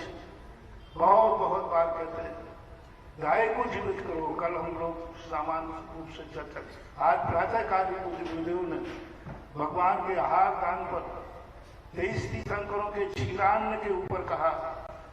ऋषभ देव को छोड़कर सभी तीर्थंकरों ने क्षीरान्न के द्वारा अपने उपवास की पालना की। यानी तीर्थंकरों ने भी ये साबित कर दिया कि दुनिया में यदि दूध जीवित रहेगा तो दुनिया जीवित रहेगी। उसके लिए यह पूरा बड़े बाबा कुंडलपुर का 100-150 बीघा का क्षेत्र अभयारण्य के रूप में विकसित किया जाए और चारों तरफ से बाउंड्री से बंद करके पशुओं का खुला विचरण हो, गायों का खुला विचरण हो। यदि ये आपकी सीमा में, आपके दायरे में, आपके कानून में आता है तो पूज्य गुरुदेव के चरणों में आशीर्वाद लेकर गुरुदेव की एक पवित्र भावना को एक बहुत बड़ा रूप मिलेगा कि बड़े बाबा जब से जहाँ तक उनकी मृत्यु हुई वहाँ सब पशु खुले रूप में विचरण कर रहे हैं। और बाकी के लिए, सभी के लिए बहुत सरकार ने जो कुछ भी किया, आप सारी दुनिया के लिए एक बहुत बड़ा इतिहास बन गया। दिगंबर जैन समाज और ये बड़े बाबा का जो मंदिर है, ये एक भारतीय संस्कृति का एक बहुत बड़ा गौरव बना है, जो धर्म के ही नहीं, जो एक संस्कृति के रूप में आएंगे। एक बात कहकर के मैं, क्योंकि पूज्य गुरुदेव जितने बैठ जाते हैं वह बहुत महत्वपूर्ण हो जाता है। उनका दर्शन, उनका एक एक वचन सर्वज्ञ का वचन माना जाता है। उनकी वाणी को बस इतना ही सारा है कि जब कोई भक्त संस्कृति बनती है तो वह संस्कृति के लिए एक बहुत बड़ा रूप हमारे लिए प्रदान करना पड़ता है।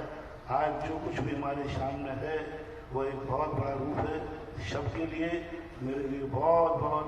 आज गुरुदेव ने जिस प्रकार महातीर्थ कुंडलपुर को बनाया है, हम ये जगत के आराध्य हैं और इनके आराध्य हैं कुंडलपुर के बड़े।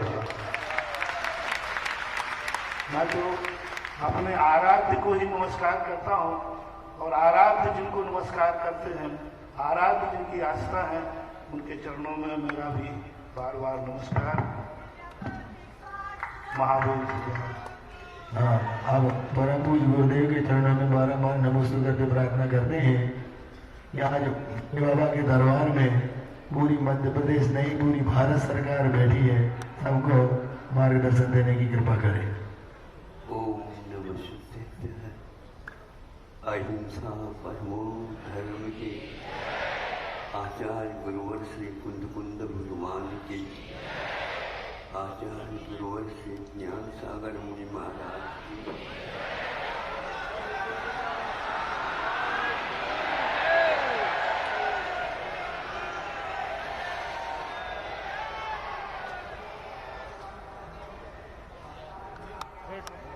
कई वक्ताओं के मुख से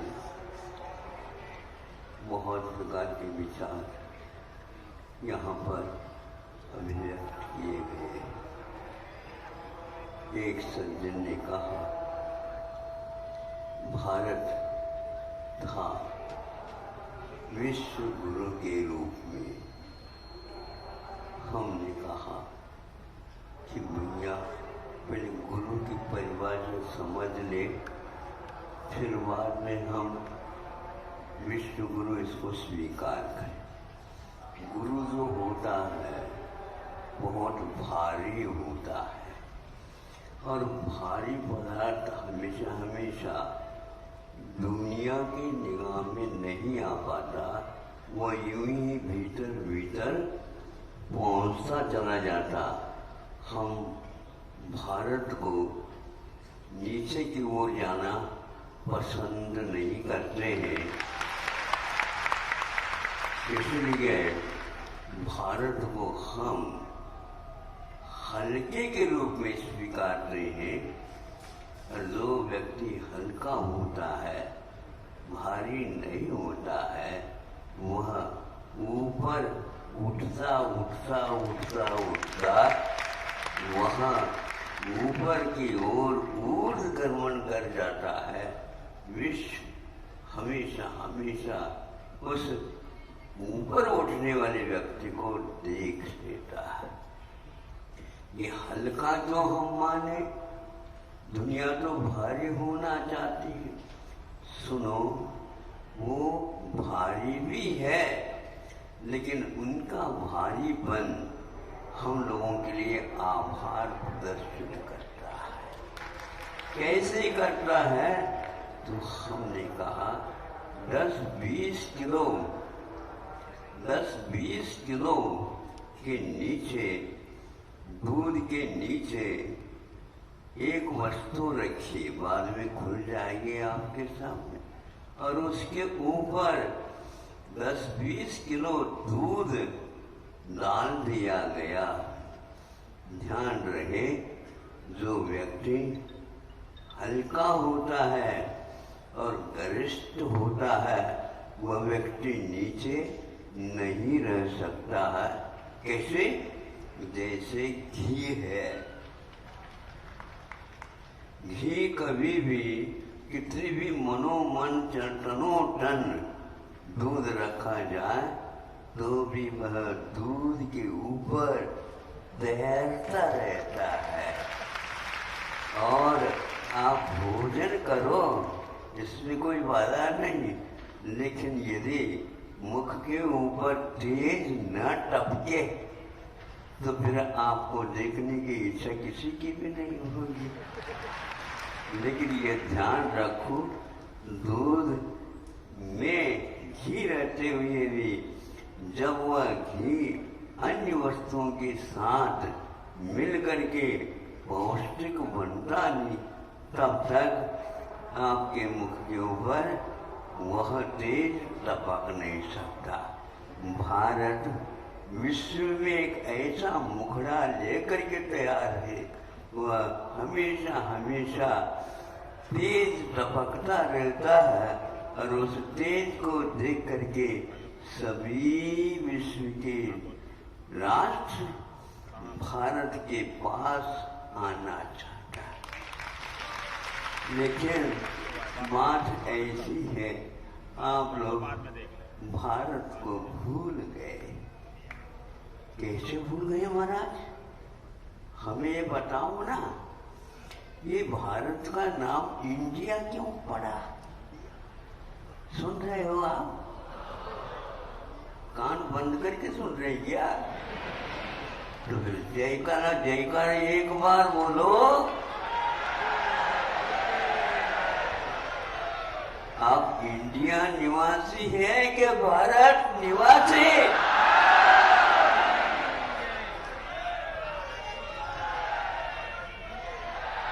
हाँ, सुनो, प्रत्येक नागरिक का यह कर्तव्य होगा, जो व्यक्ति राष्ट्रीय बात नहीं करता है, क्या होगा यहाँ पर?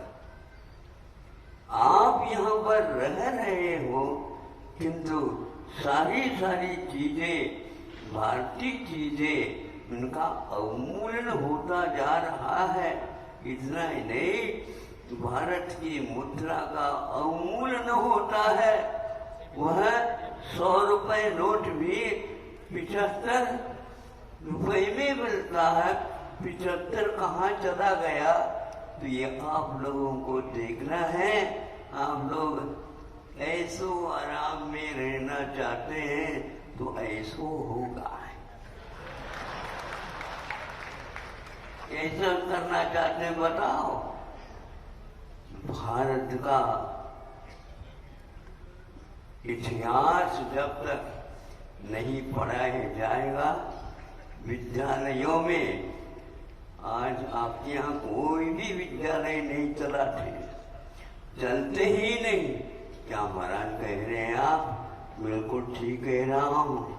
जब कभी भी देश में, राज्य में यहाँ विद्यालय चलते हैं तो वहां पर विद्यालय नहीं, स्कूल है। और स्कूल का क्या अर्थ होता है, क्या रूल होता है, हमें मालूम नहीं। ऐसा है, इसलिए भारतीय विद्यालय कायम करो और इंडियन साफ।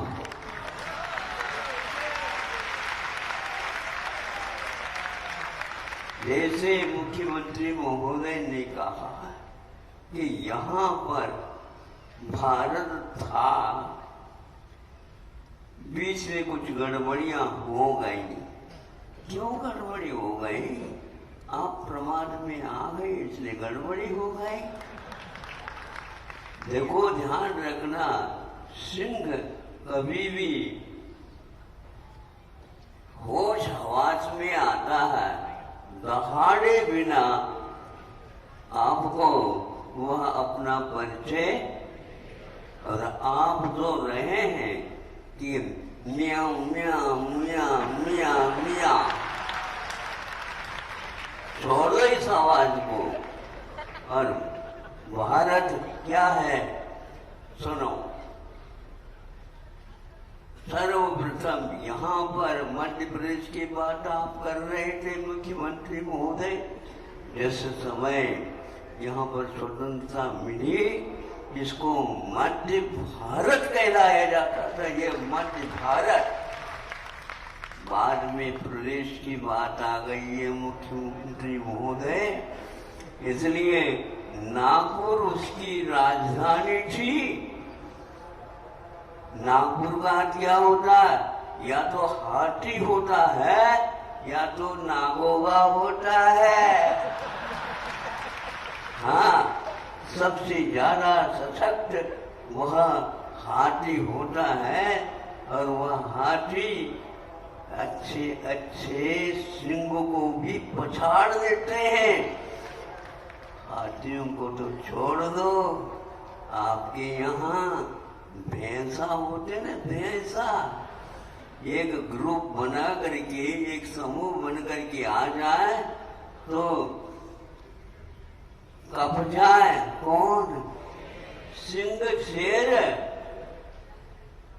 पूरक बनो। क्या कहा? पूरक बनो सिंह से वन, और वन से सिंह की रक्षा हो। वन से सिंह बचा है, ये पूरक का एकमात्र परिणाम है। आप लोग अकेले अकेले, हम तो और हमारे, ऐसे कैसे चलेगा? भारत को यदि बचाना चाहते हो, मध्य भारत से आप चलिए, उत्तर में भी उत्तर भारत है, दक्षिण में भी मध्य भारत अथवा भारत है, पश्चिम में भी भारत है, चारों तरफ भारत है, इतिहास में भी भारत है। आज कोई भी भारत का नाम ले नहीं पा रहा है। हर वस्तु के ऊपर मेड इन इंडिया, ये क्या है?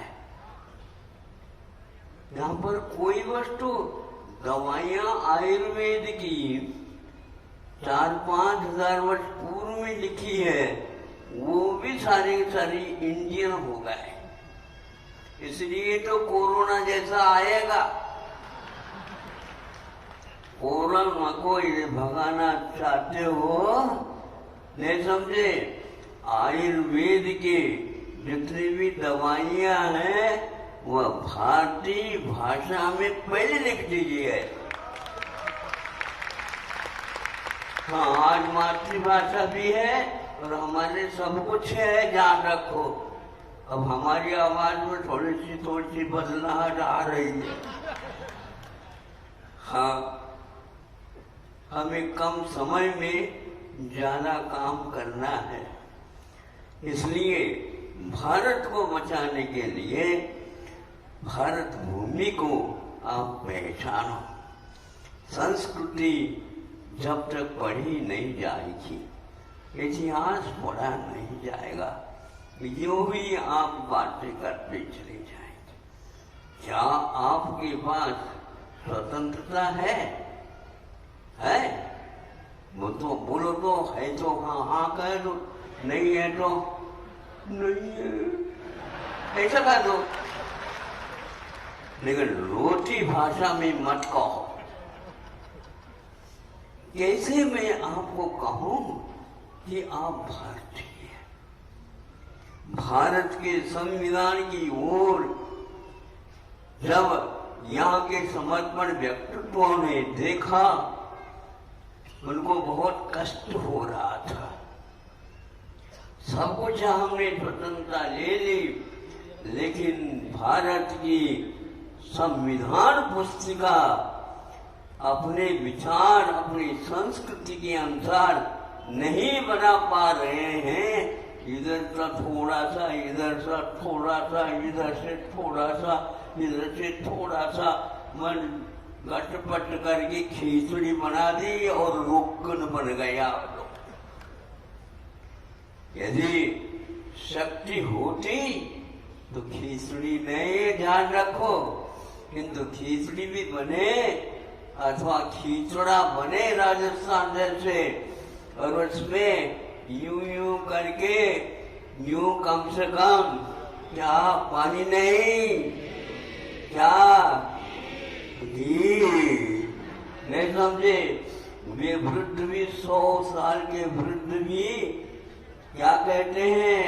अरे तुम बूढ़े तो सुनो तो, क्यों तुम क्या खाते? तूने अपने जीवन में इतना पानी नहीं पिया, उससे भी ज्यादा घी खा लिया है। यहाँ पर घी के स्थान पर क्या मिल रहा है पता नहीं। दाल दाल दाल दाल दाल दाल, अरे दाल में दाल डाल डालो, घी तो लाओ। कहाँ से घी लाओगे? शिवराज ने कहा नमूने के तौर पर यहाँ पर होना चाहिए। भारत की जो आबादी थी स्वतंत्रता के समय पर, उससे तिगुनी पशुओं का पालन यहाँ पर होता था और वह सारे लोग जानते थे। पर आज क्या डल रहा है पता नहीं। आप कह रहे हो भारत को बचाओ या भारत को तैयार करो, भारत तो भारत में ही है, आप लोग पहले तैयार हो जाओ। संविधान की पुस्तिका बहुत महत्वपूर्ण है, उसको न्याय मंदिर के शास्त्र के समान सब लोग स्वीकार करते हैं। यहाँ के जनता की भाषा में यदि घोषणा न्यायालय में नहीं होती है, वो ये क्या समझेंगे यह न्याय हमारे पक्ष में है क्या विपक्ष में है? क्या आप लोगों को भारतीय भाषा नहीं आती? यदि नहीं आती है तो हमें बताओ। कोई भी भाषा यहाँ पर रखो, भारतीय भाषा मातृभाषा होना चाहिए। पिता की भी भाषा को मैं विश्वास में नहीं लेता, क्योंकि माँ की भाषा अंतरंग को छूने वाली रहती है और पिताजी की ये ऊंचा ही होती है। ऊपर हाँ कर लेंगे, हाँ कर लेंगे, हाँ कर लेंगे, क्या कर लेंगे? भोजन कर लेंगे, भोजन भी नहीं कर सकोगे आप। इसलिए वह एक प्रकार से उस समय की बात थी। गांधी जी के भी वही यही उद्गार थे और जितने भी विज्ञ थे, नेता थे, सबका एक ही बात उद्गार था कि हमें यह न्याय ग्रंथ की भाषा और उसका भाव समझ में नहीं आता, फिर भी हाँ कहना पड़ रहा है। हाँ में हाँ कहने से राष्ट्र की उन्नति कभी हो नहीं सकती। कमर कसो और आज जो 70-75 वर्ष में भारत के लिए जो कुछ भी जिन्होंने घोषणा की है, उनको एक मुट्ठी बना करके कह दो, अब आज के दिन से ही यह काम चालू होना चाहिए। अनेक राष्ट्र स्वतंत्र हो जाते हैं, जैसे भारत भी हुआ था, लेकिन रूस है, जर्मन है, जापान है और भी अनेक भाषाएं हैं, इनमें अनेक राष्ट्र हैं, उन सब में स्वतंत्रता आई थी और उनमें से एक चीन भी था। जब इन लोगों को स्वतंत्रता मिले उसी दिन वहां के राजा ने या मुखिया ने कहा, हाँ अब हम अपनी भाषा में ही सबका इसका संचालन करेंगे। एक नमूने के लिए चीन की बात मैं कह रहा हूँ, फ्रांस भी था उन्हीं में से, तो हाँ बहुत अच्छी बात है, उसी का प्रयोग किया जाएगा, लेकिन इसके लिए 10-12 साल तो लगेंगे। लगने तो कोई बात नहीं, 10-12 साल लिखे नहीं, ये ध्यान रखना। आज के ये दिन अस्त होते समय आज ही प्रारंभ होगा, 15 साल भले लगे।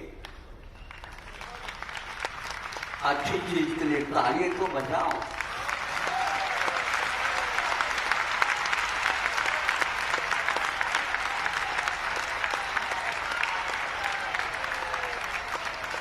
लोग दो सुनो, 75 वर्ष हो गए और आप लोग उसी भाषा को जो विदेशी भाषा है उसी के अनुसार काम निकाल रहे। गुदड़ी के लाल होते थे, गुदड़ियों में लाल रखा जाता था, यहाँ पर कोयला भी नहीं मिल रहा। कहाँ चला गया स्वाभिमान? इसलिए आपके पास 75 साल हो गए, चले कोई बात नहीं, स्वाभिमान जागृत नहीं हुआ इसलिए ऐसा हुआ है। आज मैं आपके सामने कहना चाहता हूं, मातृभाषा आपकी रो रही है और विदेशी भाषा आकर के ऐसे विषाक्त भाव बोल रही है, रोना आता है। किंतु रोवो कोई बात नहीं, किंतु अपने कर्तव्य करोगे, निश्चित रूप से आपकी आंख की ज्योति बहुत अच्छी बढ़ेगी। क्योंकि रोना अच्छा है, दूसरे के ऊपर हंसना एक प्रकार से कषाय माना जाता है। अब उनके लिए मत देखो, अपने 75 वर्ष में हमने प्रमाद फिर भी नहीं छोड़ा, तो परतंत्र के परतंत्र रह गए। कमर कसिए और कमर का दर्द ठीक हो जाएगा। भगवान से प्रार्थना करिए बड़े बाबा से, हे बड़े बाबा, जैसे हमारी बुद्धि पलट गई और यहाँ पर ये कार्य करके ही हम रहेंगे, और यहाँ के कार्यकर्ता ने भी कहा कि नहीं महाराज ये सब कुछ हो जाएगा, भरोसा कम है। दबे हुए स्वरों में कह रहे हो, क्योंकि महाराज कोरोना का यहाँ व्यापक कार्य हो रहा है और भारतवर्ष में एक ही नियम लागू है, और आप बड़े बाबा की बात करते हैं तो हमें धुक हो जाता है। अरे धुक हो भले ही, धक हो जाए। एक बार ऐसी जनाइल की रक्षा तभी आप कर सकोगे जब अपने पास इतिहास रहेगा। हमने कहा कहीं जल्दी में आकर के कोरोना से ये डर जाए, और अभी महाराज एक आध महीने ले लो, अथवा अब कम से कम महावीर जयंती तक ले लो, यह कहीं निकल जाए मुख्यालय से और केंद्र से तो मुश्किल हो जाएगा। इन लोगों ने पहले से ही महाराज जी को बुलाने के लिए, नहीं पक्का होगा, पक्का होगा, पक्का होगा, क्या पक्का होगा, ये भी उन्हीं की धारा में बहने जा रहे थे। नाम मत कहो। मुख्यमंत्री जी सुन रहे हो? नाड़ नहीं हिलाओ। हाँ महाराज सुन रहा हूं। कहो तो नाम मत कहो, हाँ की कुमत देखो, दंग रहोगे। एक बार और कहूं, हाँ कि नाम मत कहो, हाँ की कुवत देखो, दंग रहोगे। और 2 महीने की बात जो बढ़ाने की थी, 8-10 दिन में कैसा लग रहा बताओ। ये ध्यान रखना कि इसलिए कह रहा हूं, आपने ही 5-6 वर्ष पूर्व में महाराज कोई चिंता का विषय नहीं है, तो आज चिंतन करो आप उन चिंता के ऊपर। ऐसे कैसे हो सकता है? तो आपको यह जनता ने कहा कोई चिंता मत करो, हम आपके साथ हैं। यदि छिन जाए कुर्सी, अरे बहुत आराम कुर्सी मिल जाएगी, लेकिन आप कुर्सी में बैठ करके ये काम करेंगे निश्चित होगा। अब चिंता नहीं करो, जनता भी समझ गई है। ये तो एक प्रकार के सरकार की कुछ नीतियां होती हैं और होना ही पड़ता है, क्योंकि कोई बहुत बहुमूल्य वस्तु खरीदना है और अपने पास पैसा नहीं है तो सबको खुश तो करना ही पड़ता है। पड़ता है क्या नहीं बताओ? पड़ता है। उसी प्रकार आप लोग सरकार की भी भाषा बोलते रहो, लेकिन सरकार की भी बोला करो। हाँ, और वैसे को वैसे रखो। मैं ज्यादा नहीं बोलना चाहता था, लेकिन बात निकल गई, कहीं फालतू हो जाती तो क्या होता। इसलिए ये कार्य जो हुआ बहुत बड़ा अनूठा हो गया है, अनुभव पूर्ण हो गया है। अब यह कह सकते हो भारत विश्व का गुरु था, आज भी है। हमारी वस्तु दूसरे के ऊपर आधारित क्यों रहेगी? इसलिए प्रत्येक मजहब वालों के मेरे ये कहना है, आप लोग अपने आचार बनाए रखो, लेकिन देश के लिए तो आपकी बड़ी जरूरत है। और वहां पर एकता के साथ रहेंगे। सिंह भी डरता है। किससे डरता है? जब वन कटने लग जाता है, उसकी रक्षा कैसे होगी? आप लोग वन को जो काटने वाले हैं वो भी तब तक डरते हैं, अरे भैया सिंह है वहां दहाड़ता रहता है, वन को काटो नहीं। बात बन गई क्या? नहीं, बिल्कुल बन गए। मतलब सिंह भी डरपोक है और आप भी डरपोक है। आप यदि एकता रखेंगे, निश्चित रूप से हमें किसी के ऊपर अधिकार नहीं करना है। हमें अधिकार नहीं, सबके अधिकार सुरक्षित रहे, सबके विचार सुरक्षित रहे, और सब मिलकर के राष्ट्र की रक्षा में।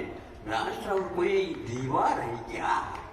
राष्ट्र में तो संस्कृति होती है, राष्ट्र में तो जीवन का वह अंग रहता है, और वह अंग अंग में ऊर्जा भरता रहता है। ध्यान रखो, यह केवल महावीर का ही नहीं, ऋषभनाथ का भी नहीं, किंतु लोकप्रिय राम के यह रामायण भी है। कैसे थे? आहा, जंगल में भी रहते हुए राम ने क्या किया? जनता का भला करते गए, करते गए, करते गए, और भीतर से मन को ताड़ते गए, भीतर से मन को ताड़ते गए। स्वयं के लिए कसो और संयम बनाए रखो, किंतु सबको संयम की ओर लाने का प्रयास करो। राम की लोकप्रियता जनता की ओर उनकी निगाह दृष्टि थी, इसलिए उनके जाने के उपरांत भी आज राम राज की बात कर रहे हैं। रावण के भी यहीं पर रहना हुआ था, लेकिन रावण को एक दिन किसी भी प्रकार से मानते होंगे, किंतु अलग ही महिमा है। रात की आधी रात में भी विभीषण आया, राम राम थे, रावण नहीं थे। राम राम इसलिए थे, आधी रात में विभीषण आया और शरण लेने के लिए आया।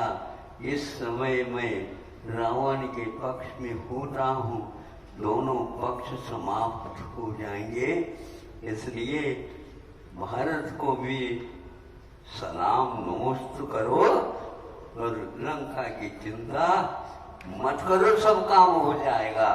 यही हुआ है ना? हाँ, इसको ताजा बनाए कर रखो।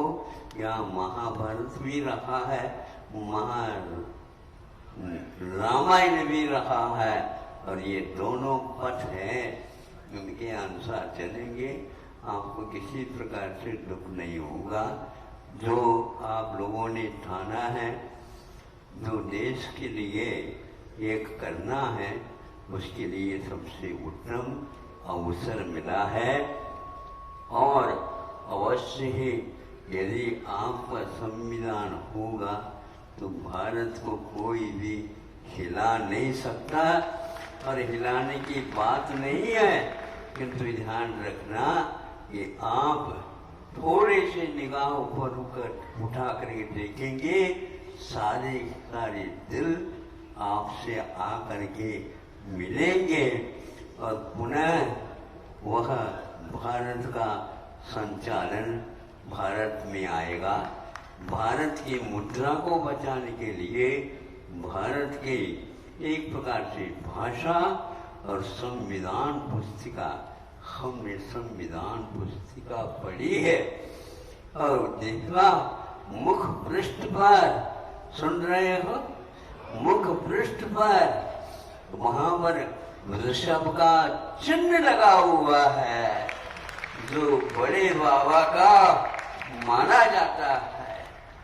यह है भारतीय संविधान पुस्तक की शुरुआत कथा, और उसमें कम से कम भी 50 महान विभूतियों का योगदान रहा।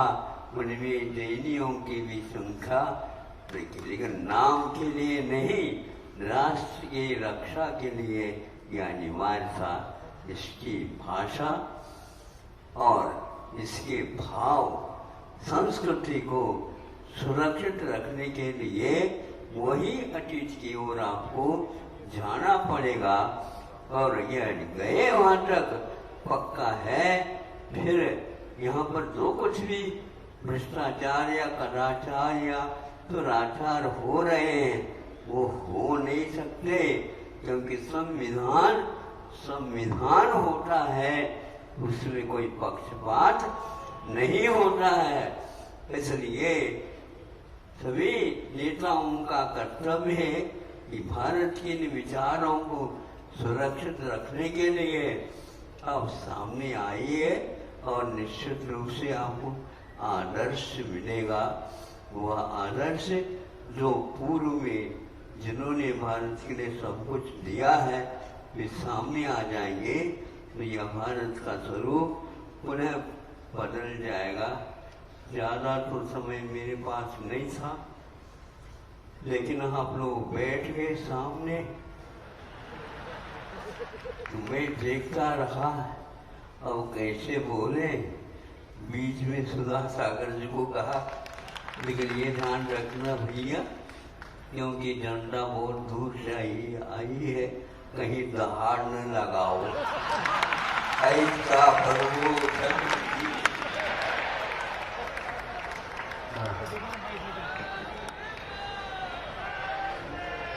वाणी के जानते सूझे लो करो, तो वाणी को सर्व सुना दे दो। वाणी भारती डोल बोल में, जो मेरी सेना नहीं सुबह सूझे, नो मत करेंगे।